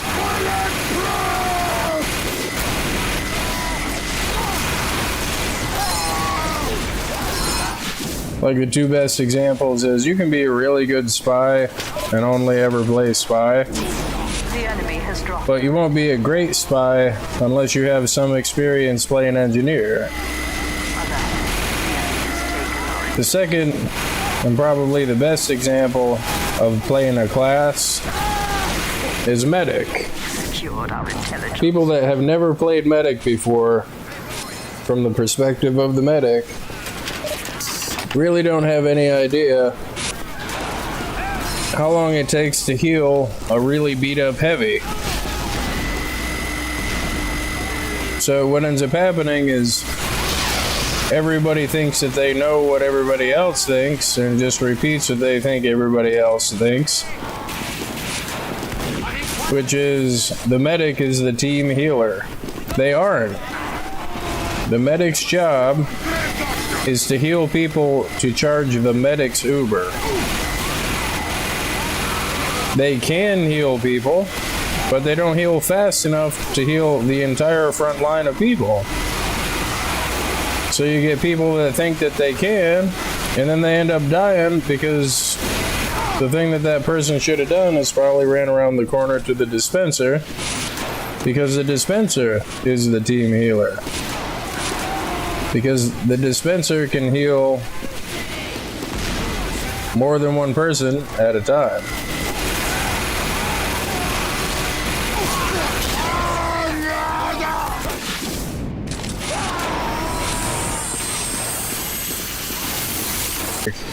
I don't main anything. My lowest played class is 292 hours. And it's Pyro, because I was talking about that before, is most of the time the other engineers on your team don't really know what they're doing to my satisfaction. You know, to my satisfactorial,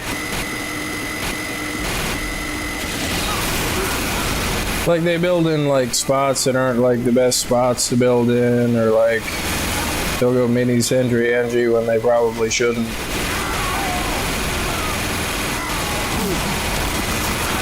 And I kind of won't play Pyro unless I'm trying to babysit the engineer, because that's just how the game works.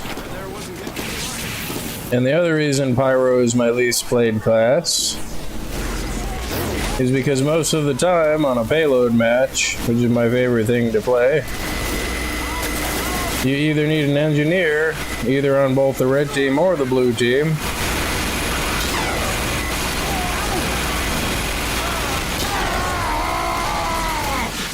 for all of the things that the engineer does, or you need a demo man to take out the engineer.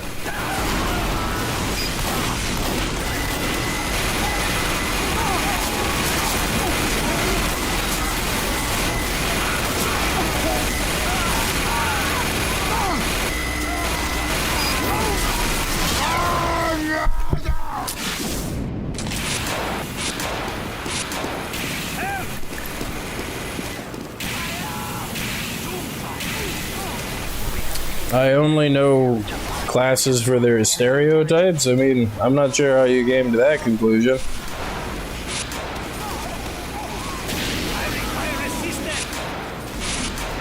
I mean, if I were to, like,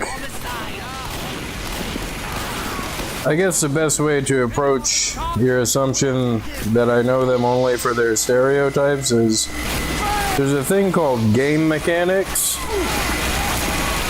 which, like, those aren't stereotypes. Those are what the classes are designed to do in the game. That's like not how I feel about it. That's just how it works. It's how the game works.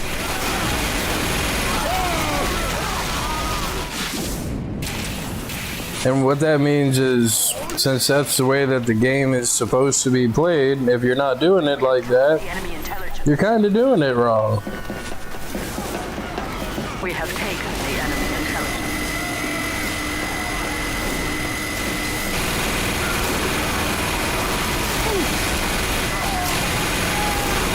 And that's not like, again, that's not my opinion or how I feel about it. That's how it works. Like,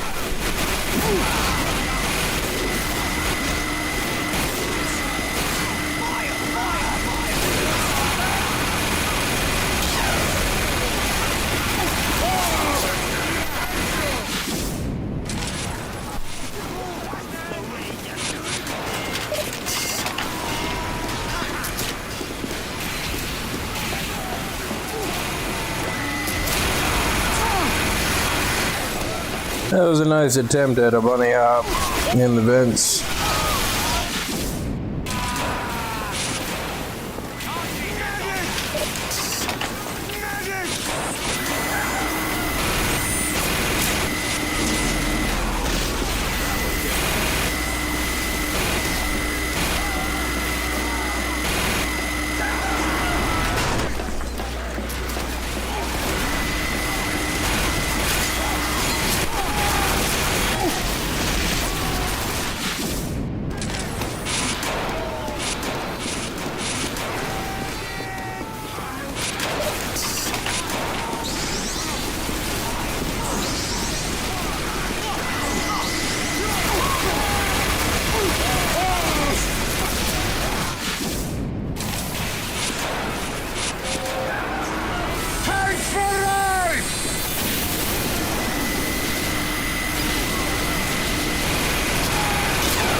I keep thinking about that, like,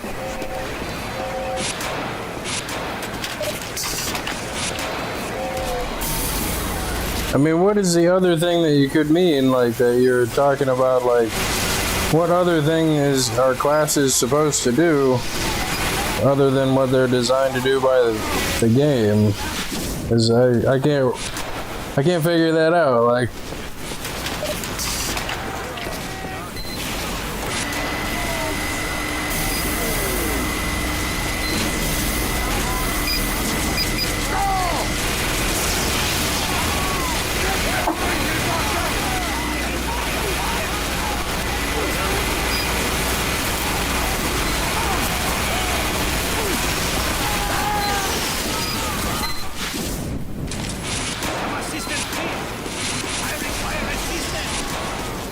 I mean, the other part of it is, like, people try to play like they're the Doom guy. You know, they're more concerned with trying to get kills and think that they're gonna impress people rather than just do class stuff. And what ends up happening is they usually do pretty poorly because they think it works one way and it doesn't.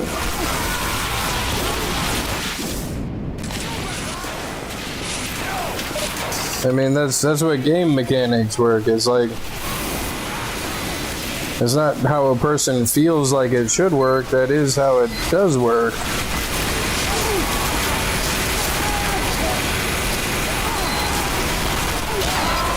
You know, like, one of my go-to examples of a demonstration of how things work, like, you know, the objective view of things is, it's like a square has 4 sides, right? Like, that's not how I feel about a square having 4 sides. It's like, you could feel like a square should have more sides or less sides, but regardless of how you feel about how many sides a square should have, it's always gonna have 4 sides.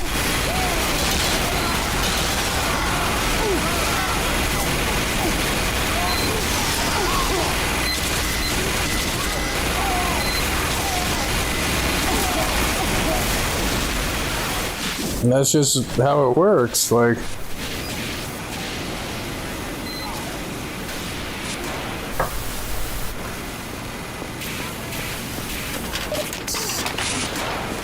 but the only other comparison I could make to that is like people that play World of Warcraft. And like the game only works a certain way. And if you ever sat there and tried to have a conversation with them or ask them what the reason is that they think that whatever they think besides that is, they can never give you like a real straight answer, because most of the time they haven't really thought about it like that. Like they're still stuck on how they feel like stuff should work.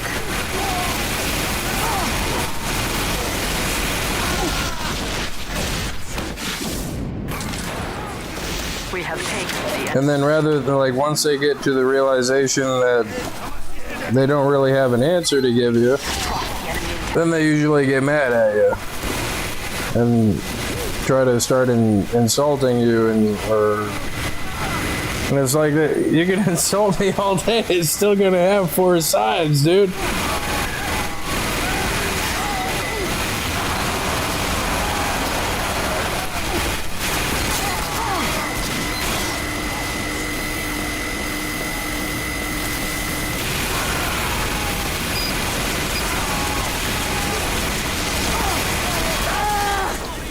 And if you bring that to like the abstract level, like the classes have different strengths and different weaknesses, right? They're just built that way. That's what makes them classes, instead of just one general guy that can use any weapon like Quake. You know, like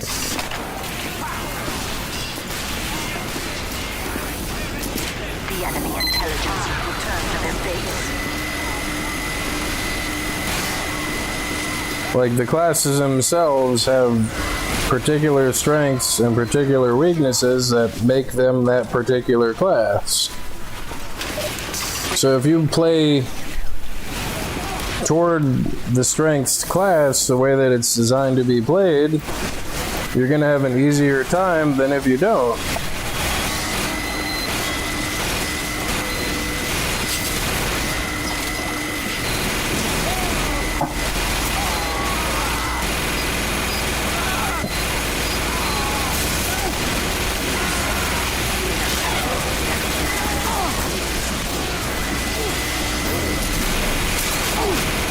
The heavy sniper loadout? What I'm assuming you mean is the gloves and the candy bar and the medic overheal. I'm not saying that subclasses don't work. I'm not saying that they don't exist. It's just those are subclasses. Those are slight modifications to the way that it's supposed to be played. Like,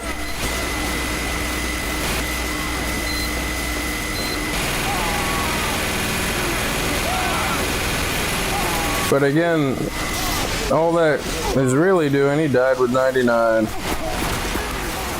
All that's really doing is still the same thing, is they're just modifying the strengths and weaknesses of the class based on the already existing weaknesses and strengths of the class.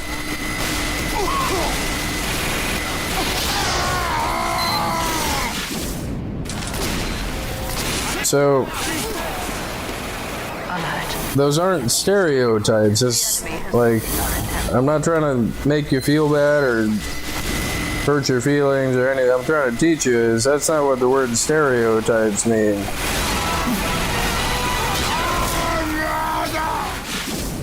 That's the word that you should use is classes, because that's the way that the classes are meant to be played.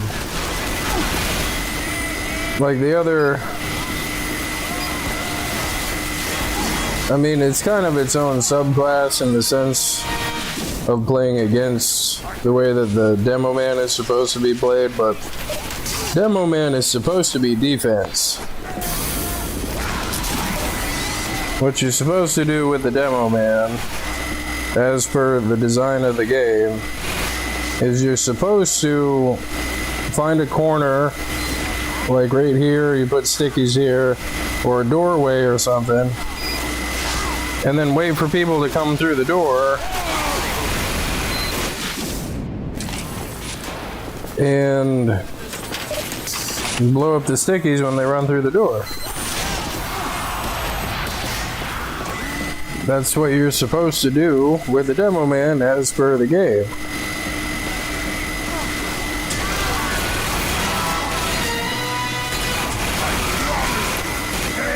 So, you're not supposed to try to charge in aggressively with the Demo Man, and you're probably going to have a bad time of it, even if you're good at it, because you're playing against the strengths of the class. It's like snipers. Snipers are not good at frontline combat. That's not a stereotype, that's the way the class is designed.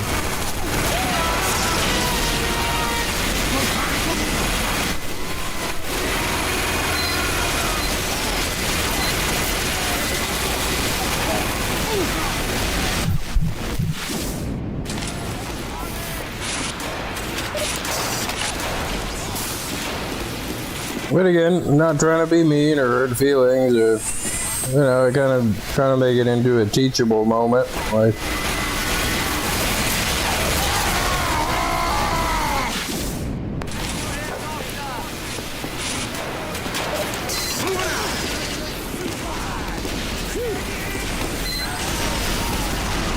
same thing with heavy. Heavy is not supposed to be an aggressive class. So the reason why there's not a lot of people that play heavy very often is because they think they can play it how they want to play it. They have a hard time of it and they blame the class instead of realizing that they're doing it wrong.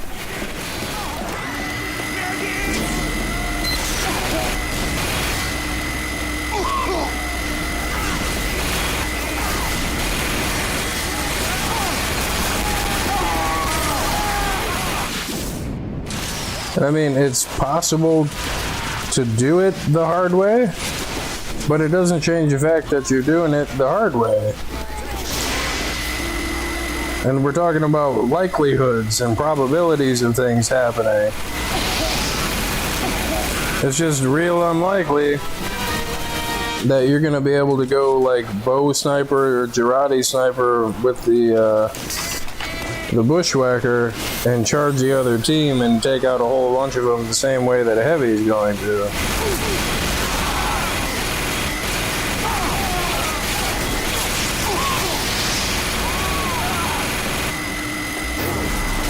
The reason that I'm able to get away with playing heavy aggressively is because I'm still playing it defensively. The enemy has dropped that.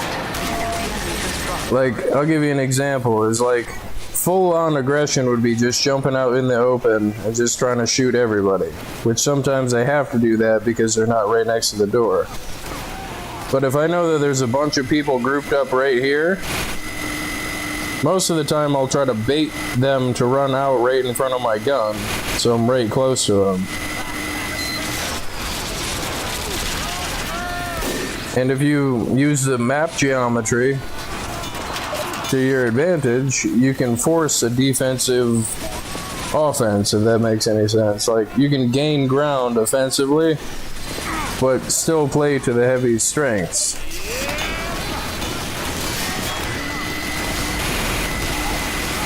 Is you have to focus fire targets and you have to shoot at them up close.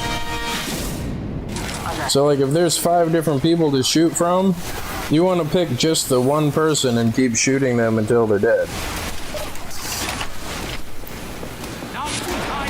But if you try to shoot everybody and mow everybody down all at once, like, you can't do that because it's not how the game mechanics work. Like, that's not how the heavy's bullets work. That's not how people's health work. It's just not how any of that works. The enemy has secured our intelligence.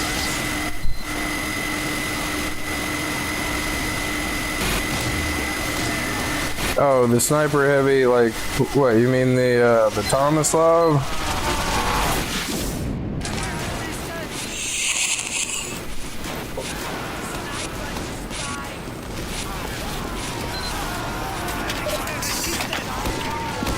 I mean, that's about the only advantage that the Tomislav has, is you're able to shoot people from a little bit farther away.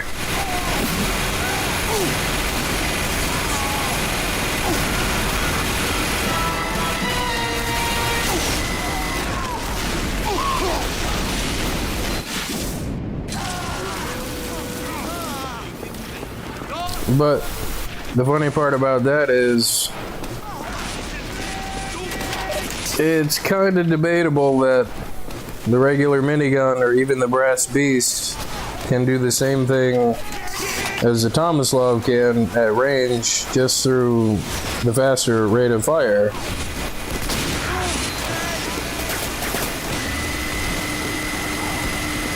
But again, you don't really want to play the heavy from far away, because that plays against the heavy strengths.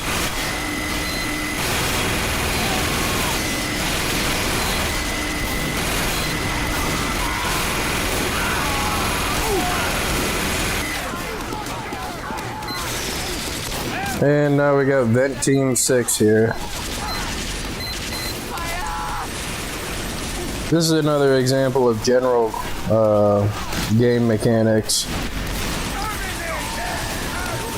This is a choke point. The vents are a choke point, and the other team is waiting outside, just waiting for them to come out the door and either detonate stickies, shoot a rocket at them, or mow them down with the sentry or a minigun.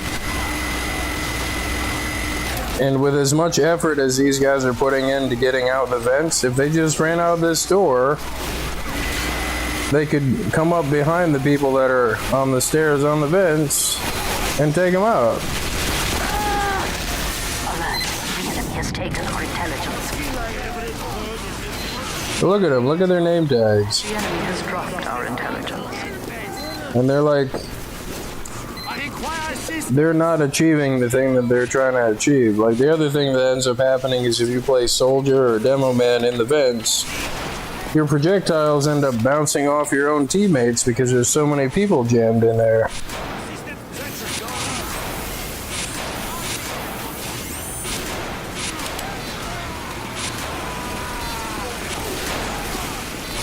And it totally messes up the rest of the team.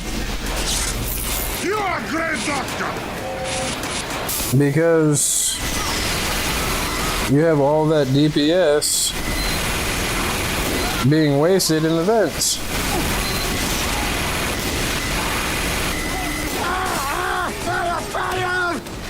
And it would be better placed out either other door.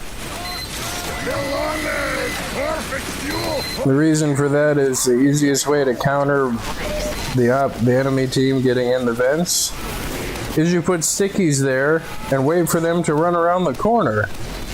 You'll level their entire team. So why they've got 6 of them up there and they're still not doing it? When really all you need is like one demo man with stickies? Is because they're making it harder on themselves. Like, look at them all. And they still haven't, like, this is gonna go on for like the next 2 hours. Like, they're just gonna keep running through that door, and then anybody that does try to go outside is gonna get overwhelmed.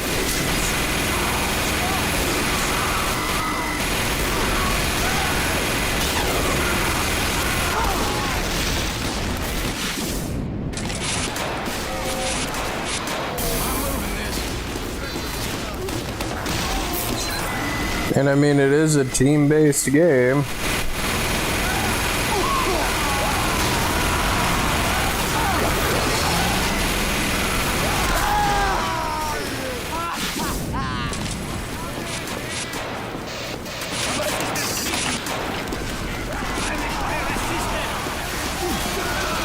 But a better comparison for the Tomislav is like you lose all that damage up close. And you don't really want to be trying to shoot people from far away because you'll get sniped. So I mean, like,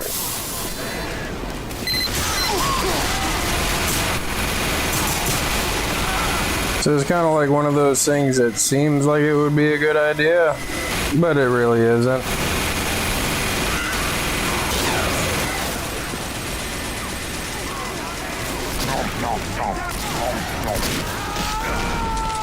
Look at your tiny, bitty men running from Sandwich!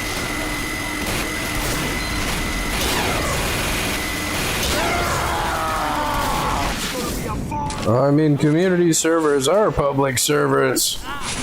People, I mean, I don't think I've ever heard of anybody ever playing on a private server. You know, so like every server that anybody ever plays on, as far as I know, is a public server open to the public. And for two, Has dropped our inhabitant. I mean, I typically play on community servers because they have more people in them. You know, both just in general having more people and having a higher number of people, or they have 32 people. And I don't like jumping around different game modes and different maps all the time.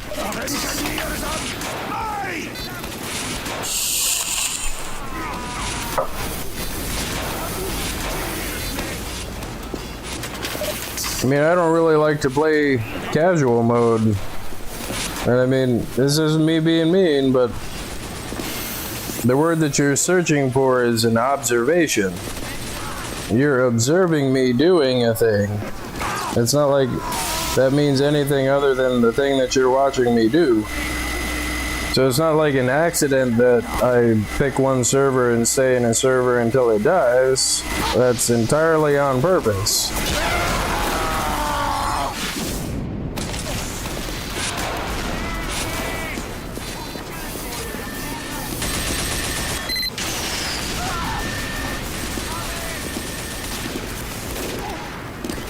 I mean, this is kind of me making a joke, the thing I'm about to say is, but like, it's like people that come into the stream, and not just my stream either, but a few other streams on other services and other people that I've watched. You have people that come in and think that, well, I think that you should play this game. Or why aren't you playing this game? Or why aren't you doing this thing? And it's like, well, the answer to that question is always, I happen to be doing the thing that you're watching me do with your eyes. Because if I were doing a different thing, that's what you would see me doing.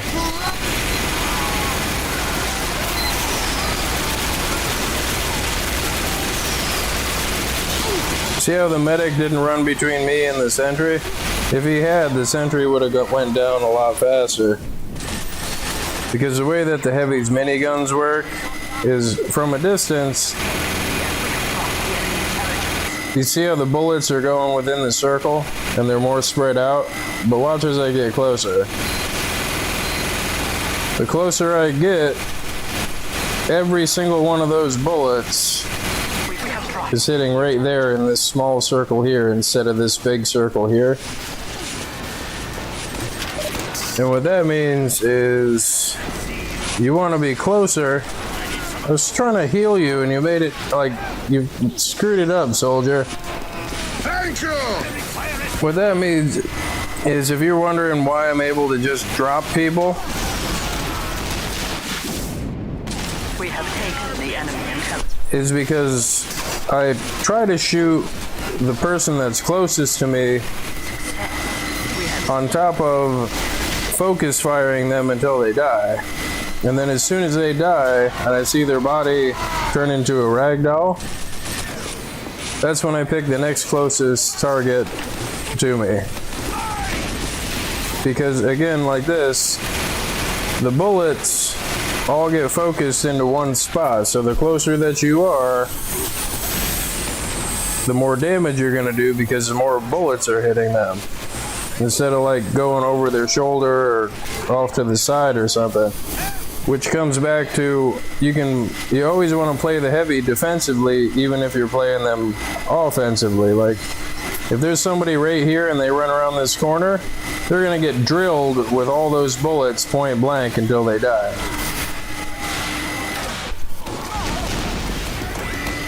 And that's what that person, I'm pretty sure they had a heavy up there at some point. But if you're camping the vents or camping a door or camping a corner, you're always at the advantage of the person that has to run around the corner, because you're going to press the minigun right to the side of their face and hit them with all of those bullets all at once.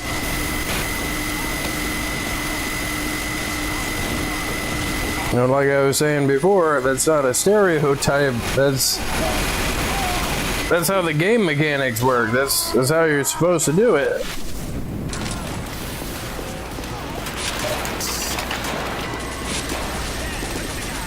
Should I go help him in the vents? See, this guy is doing it right. Yes, this is right.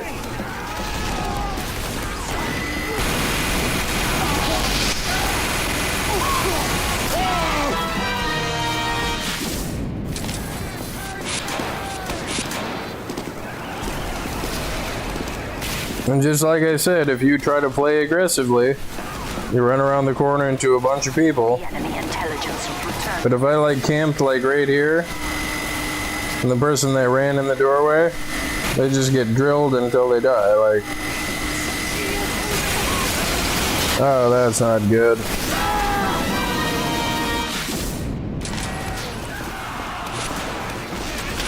The other thing that not a lot of, like, that isn't immediately apparent, the other stuff should be immediately apparent, but the other stuff about heavy is if you're spun up and you're shooting somebody, you're probably never gonna get away, you know? And what that means is keep shooting them until you die. Make it your plan to keep shooting whoever it is until you die, because there's the slightest chance that they're gonna die before you do. And that, again, that's playing to the heavy's health pool. We have lost the enemy intelligence.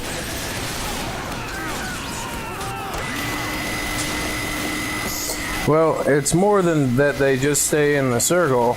It's that, you see how spread out the bullets are the farther away I am? Like, you see how they go this whole area here on this square?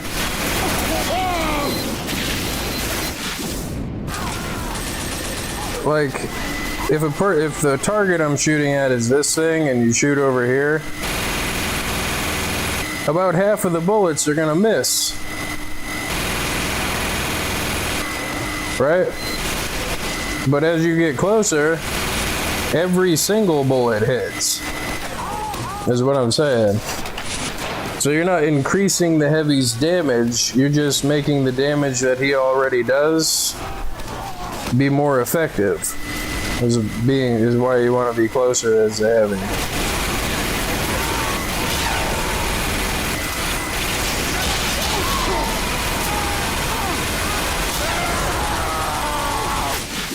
And if you pick just one target and shoot him, even if you're far away, the reason that it's called spray and pray is eventually those bullets that are going wildly within your target circle, I mean, eventually enough of them are going to hit that person to make their health hit 0.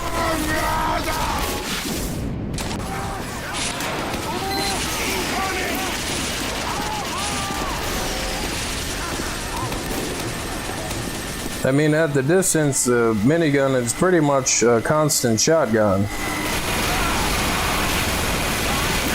And talking about the shotgun and the scatter gun, the same thing applies to those. There's a spy behind me, I think.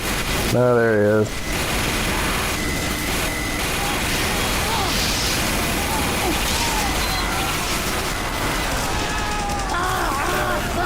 The same thing applies to shotguns and scatterguns. You're not doing more damage. You're just making the damage that comes out of the end of the gun be more effective because more pellets, more bullets are hitting them than not. So like you want to get right up on top of somebody with the scout and meat shot them so every single pellet hits them. And you kill most people in like 2 or 3 shots. Which is also why it's important that the medic, when they're Ubered, run up to the sentry.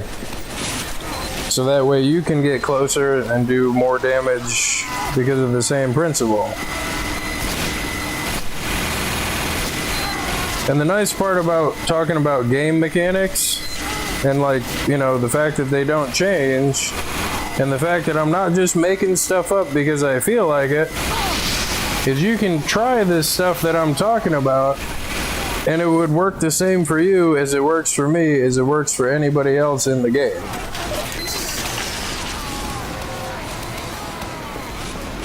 Well, thank you for sitting here and listening to me talk about TF2 game mechanics, as long as you have.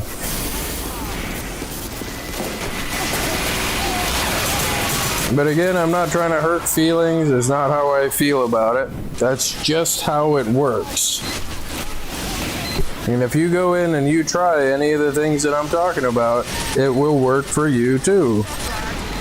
And that's what I talk about when people think that they're maining something. It's like, they have no idea what they're talking about. I mean, you get the rare exception that does main things, that has focused on the game mechanics part of it, but it's the game mechanics that make you better at the game. Because you could have thousands of hours of experience, but if you never stop to learn the way that the class is supposed to be played within 1,000 hours, I mean, it starts to work against you at some point. I mean, that might be 1,000 hours of not doing it the right way. You know what I mean? Like,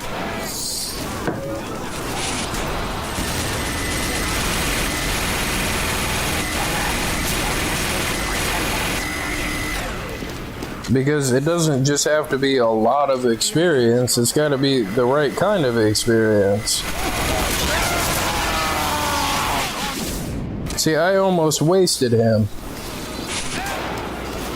Assuming that he was overhealed to 450, I was point blank, and because there was a split second that he didn't see me, if that medic didn't hit that Uber charge, he would have died.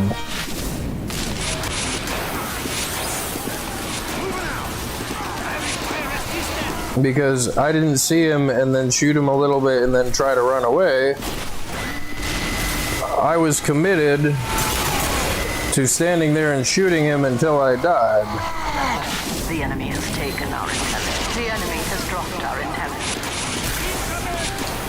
intelligence. And then the team aspect comes into it, is the person that is supposed to be right behind you only had like, what, 45 damage to do to the guy before he died?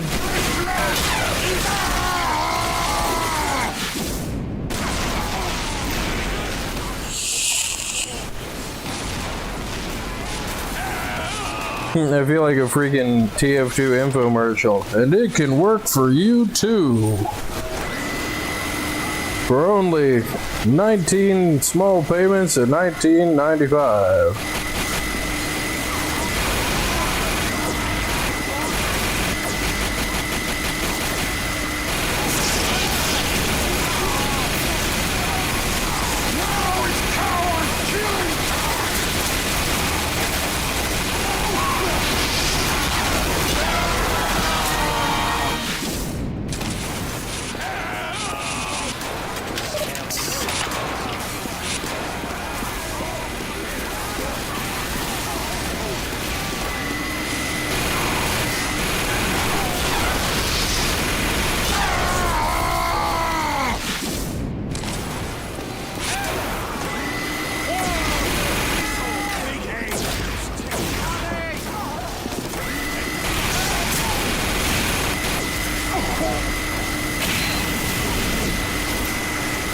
Now if I stand right here, somebody's gonna peek around the corner You are brave, Doctor! and just get drilled up overtime.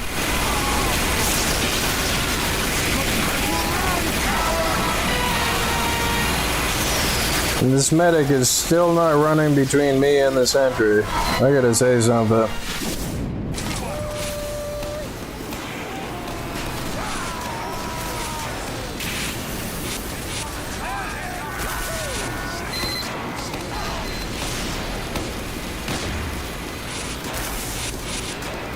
Doc, thank you for the Uber, but you have to run at the sentry to tank the damage so I can get closer.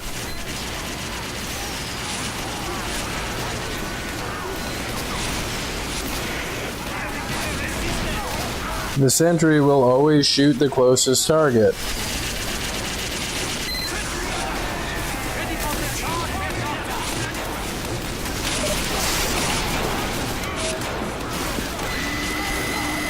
But that's the second time I think on this stream that medic has Ubered me and stood back like he was hiding from the sentry damage,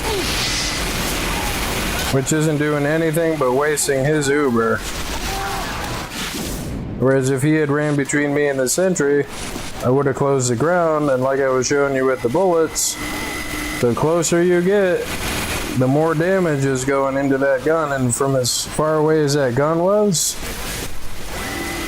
I mean, then there's damage fall off that happens too, is your individual bullets do less damage from farther away.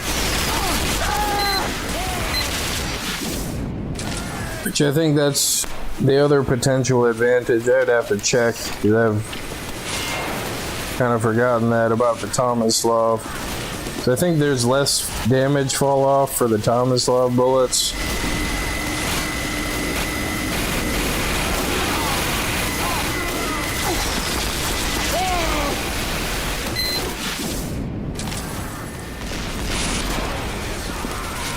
But I just keep going into the vents.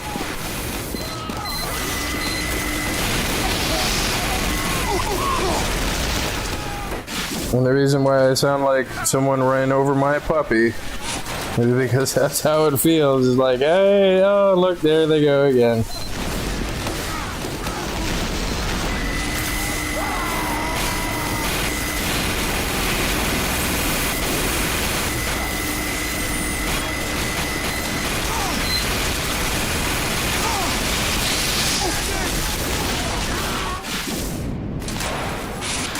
Oh, hey, look, they're still in the vents, guys.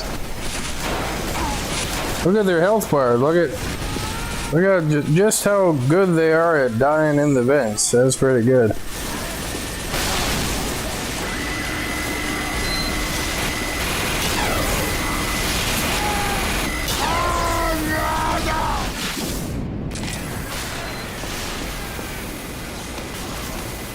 Oh, big sad.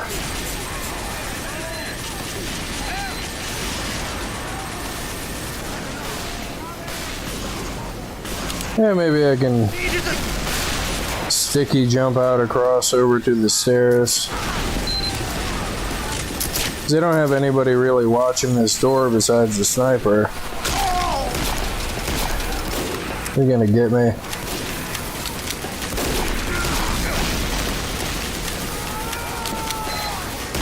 What? There's a sentry down here too? No way.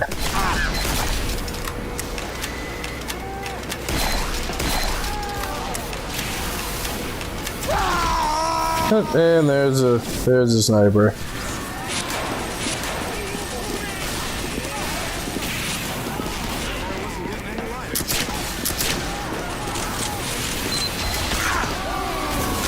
Man, do you know how nice it would be if there was like 15 other people on the team?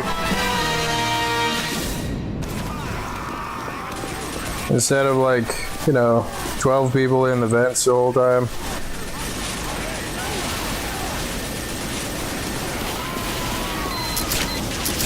The other thing about the sentries is the sentries can only shoot one target at a time.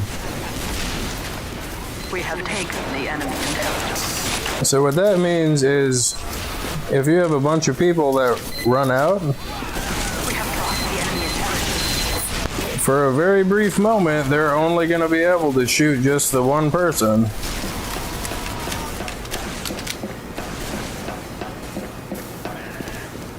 And if I had any amount of interference from any support where my team is in the vents, it would probably be a lot easier. Intelligence. We have dropped the enemy intelligence. We have taken the enemy intelligence. We have dropped the enemy intelligence.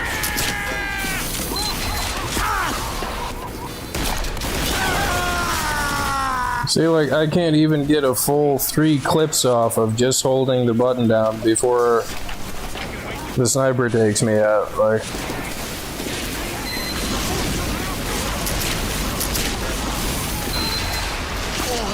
and he's still over there.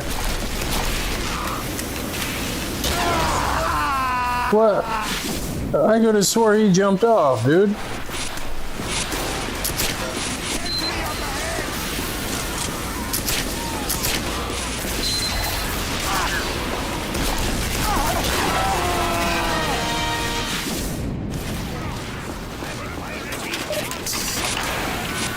And do you think any of our snipers, because we've got 4 of them, you think any of our 4 snipers would have The enemy intelligence. shot that guy? Oh wait, bow sniper.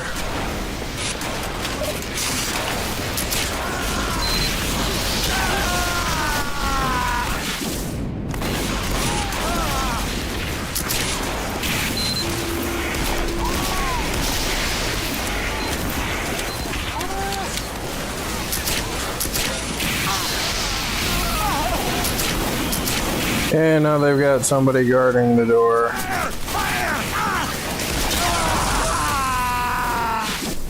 Ah, man. Like, I shouldn't have to resort to this.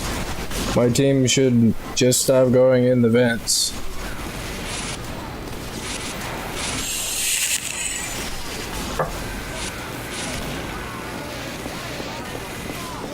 And then there's the ultra special bonus. Is you do finally successfully take out all of their crap outside.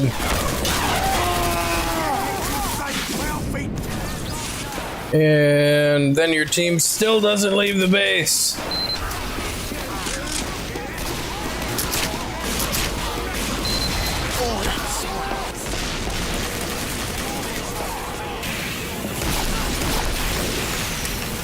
And the offset on the lock and load makes it so it's better to try to take out the right one than the left one, because you have to go out farther to get to the left one.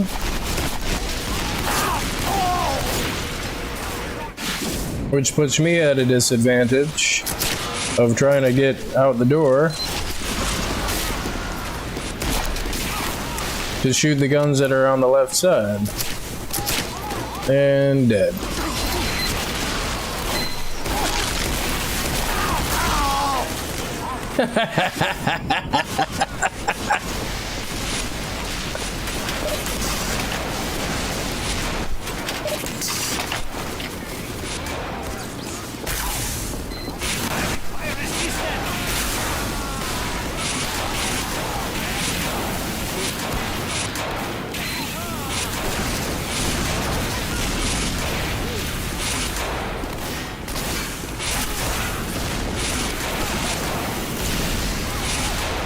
Hey, so guys, is dying like, you know, lemmings in the vents been working for you?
Like, I shouldn't have to resort to doing what I'm doing. If only there were 15 other people that weren't in the vents. Fire! Fire! Fire!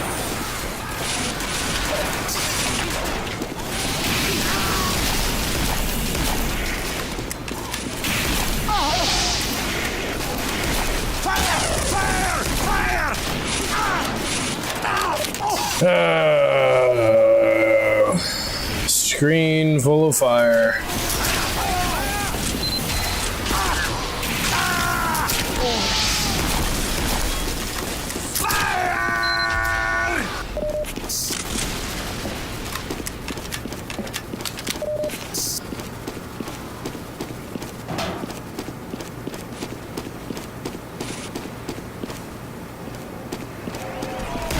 And of course that pyro is gonna spawn right behind me, right? Oh no.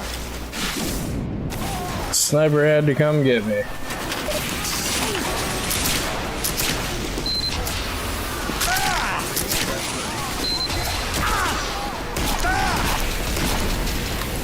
Wow, he jumped over the second one. That's crazy.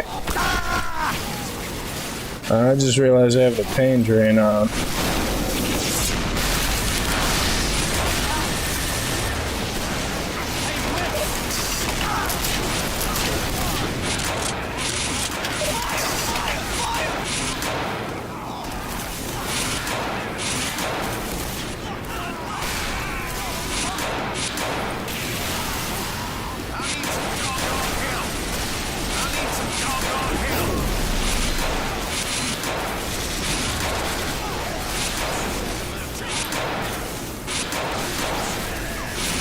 The bad part is, you see it's not working in the vents, you've been told to try something else, and you still keep feeding.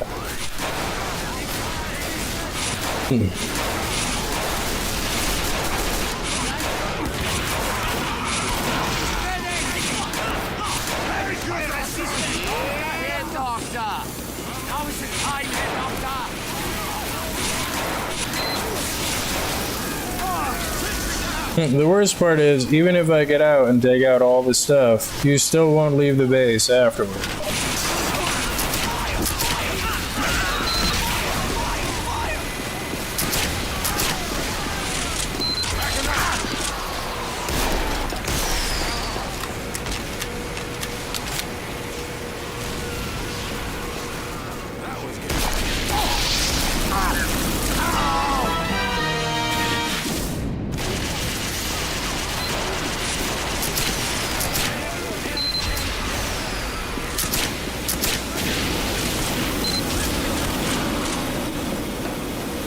Alert. The enemy has taken our intelligence. The enemy has dropped our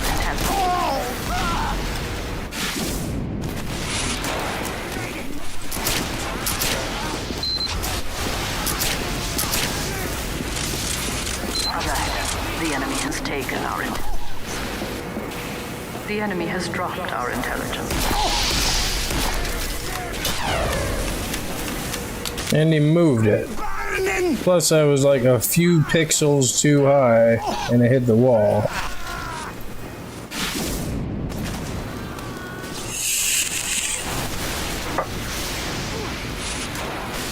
While getting shot with the scorch shot. And back to the vents.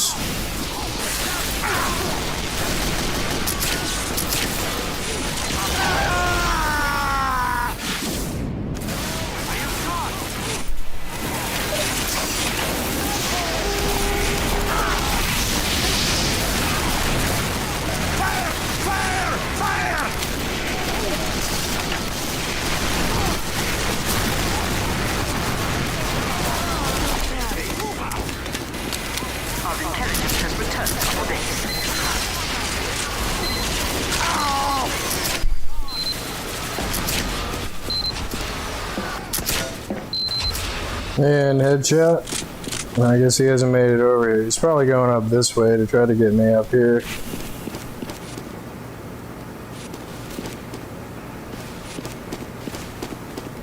Scout.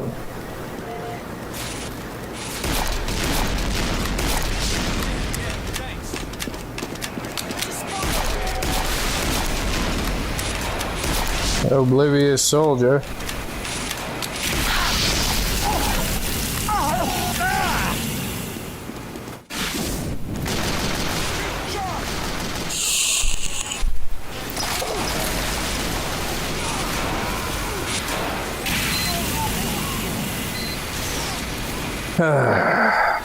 Still in the vents.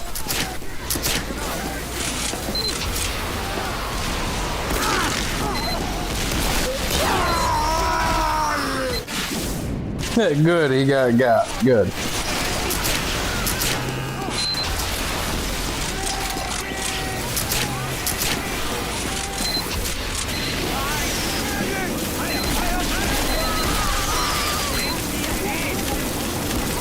It is so difficult to try to arc this just right. The enemy has dropped our intelligence. Alert. The enemy has taken our intelligence.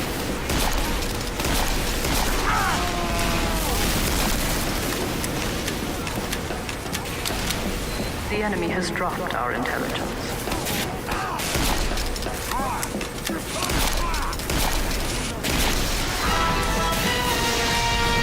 Cheers, man! We have taken the enemy intelligence. And I'm out of pills. Oh, fullness!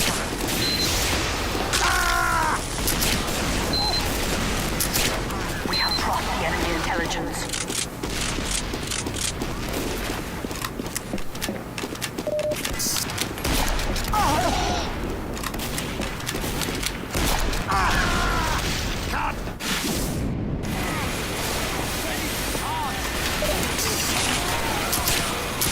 We have dropped the enemy intelligence.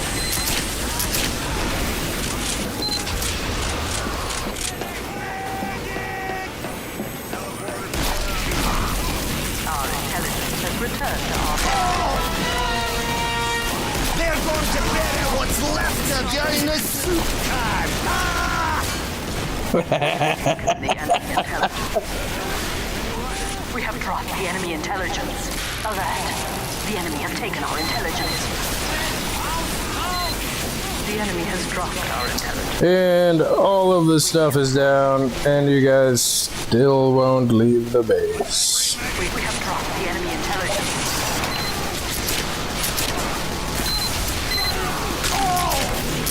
We have dropped the enemy intelligence. We have taken. This freaking sniper.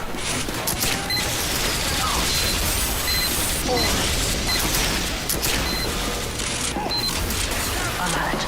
The enemy has taken our intelligence. The enemy has dropped our victory. 178 points that time. And I missed, and I missed, and I missed.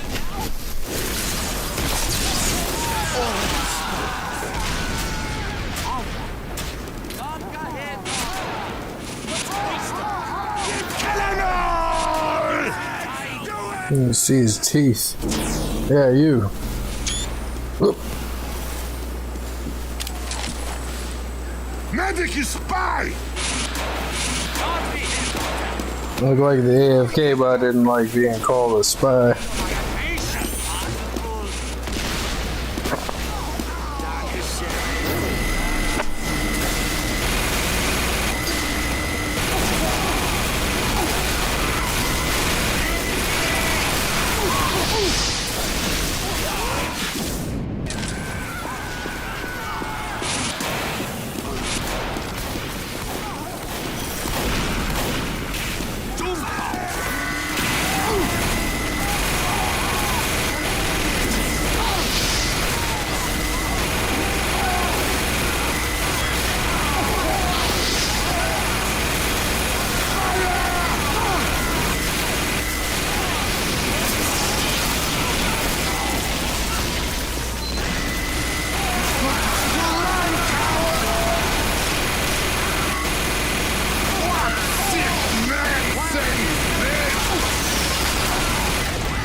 Ooh.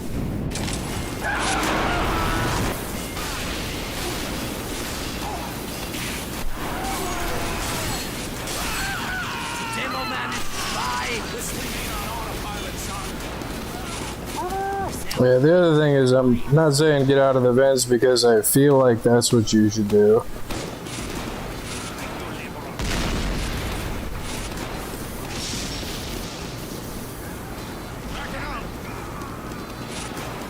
Incoming. From now on. Like, you're funneling yourself into a choke point, which, you know, points you at a disadvantage via game mechanics.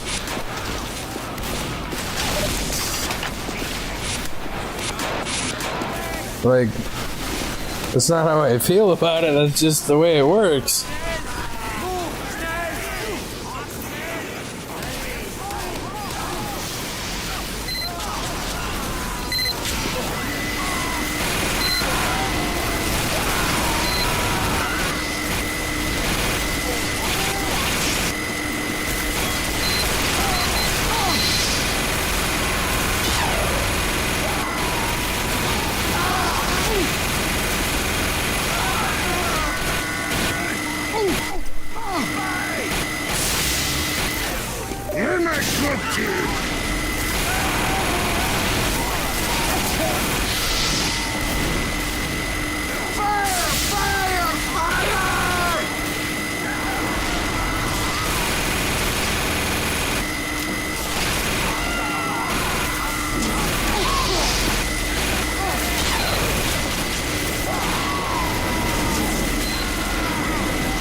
I expected him to take the shot, which is why I ducked.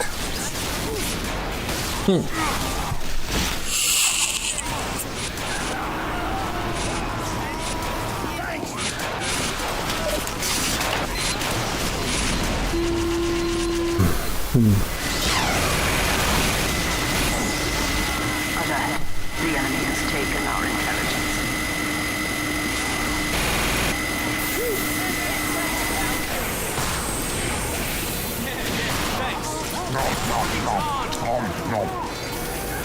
The enemy has Killed them all?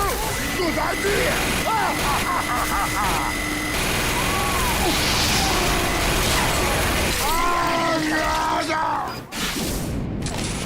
Crikey.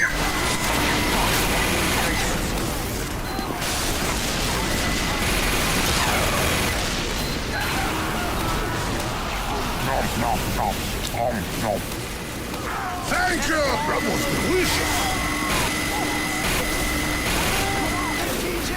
I love this doctor!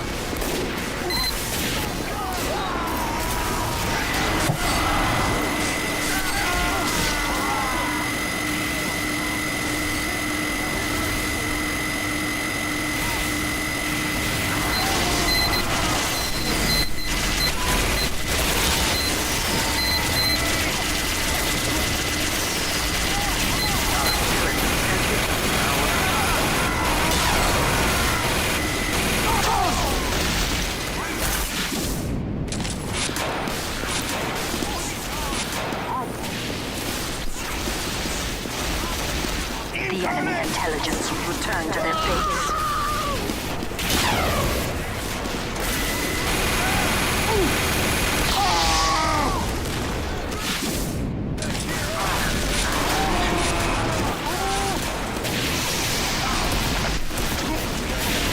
Into the vents with ye.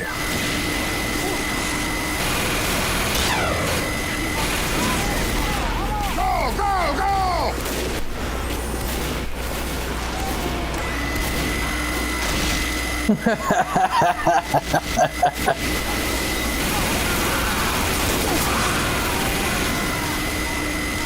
Medic! Move!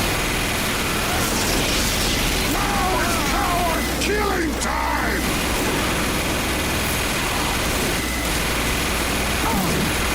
We have the enemy intelligence.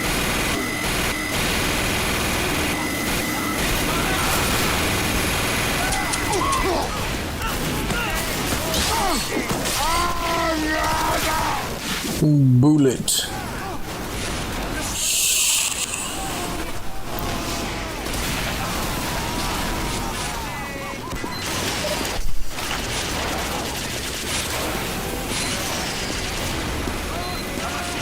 Success. We have secured the enemy intelligence.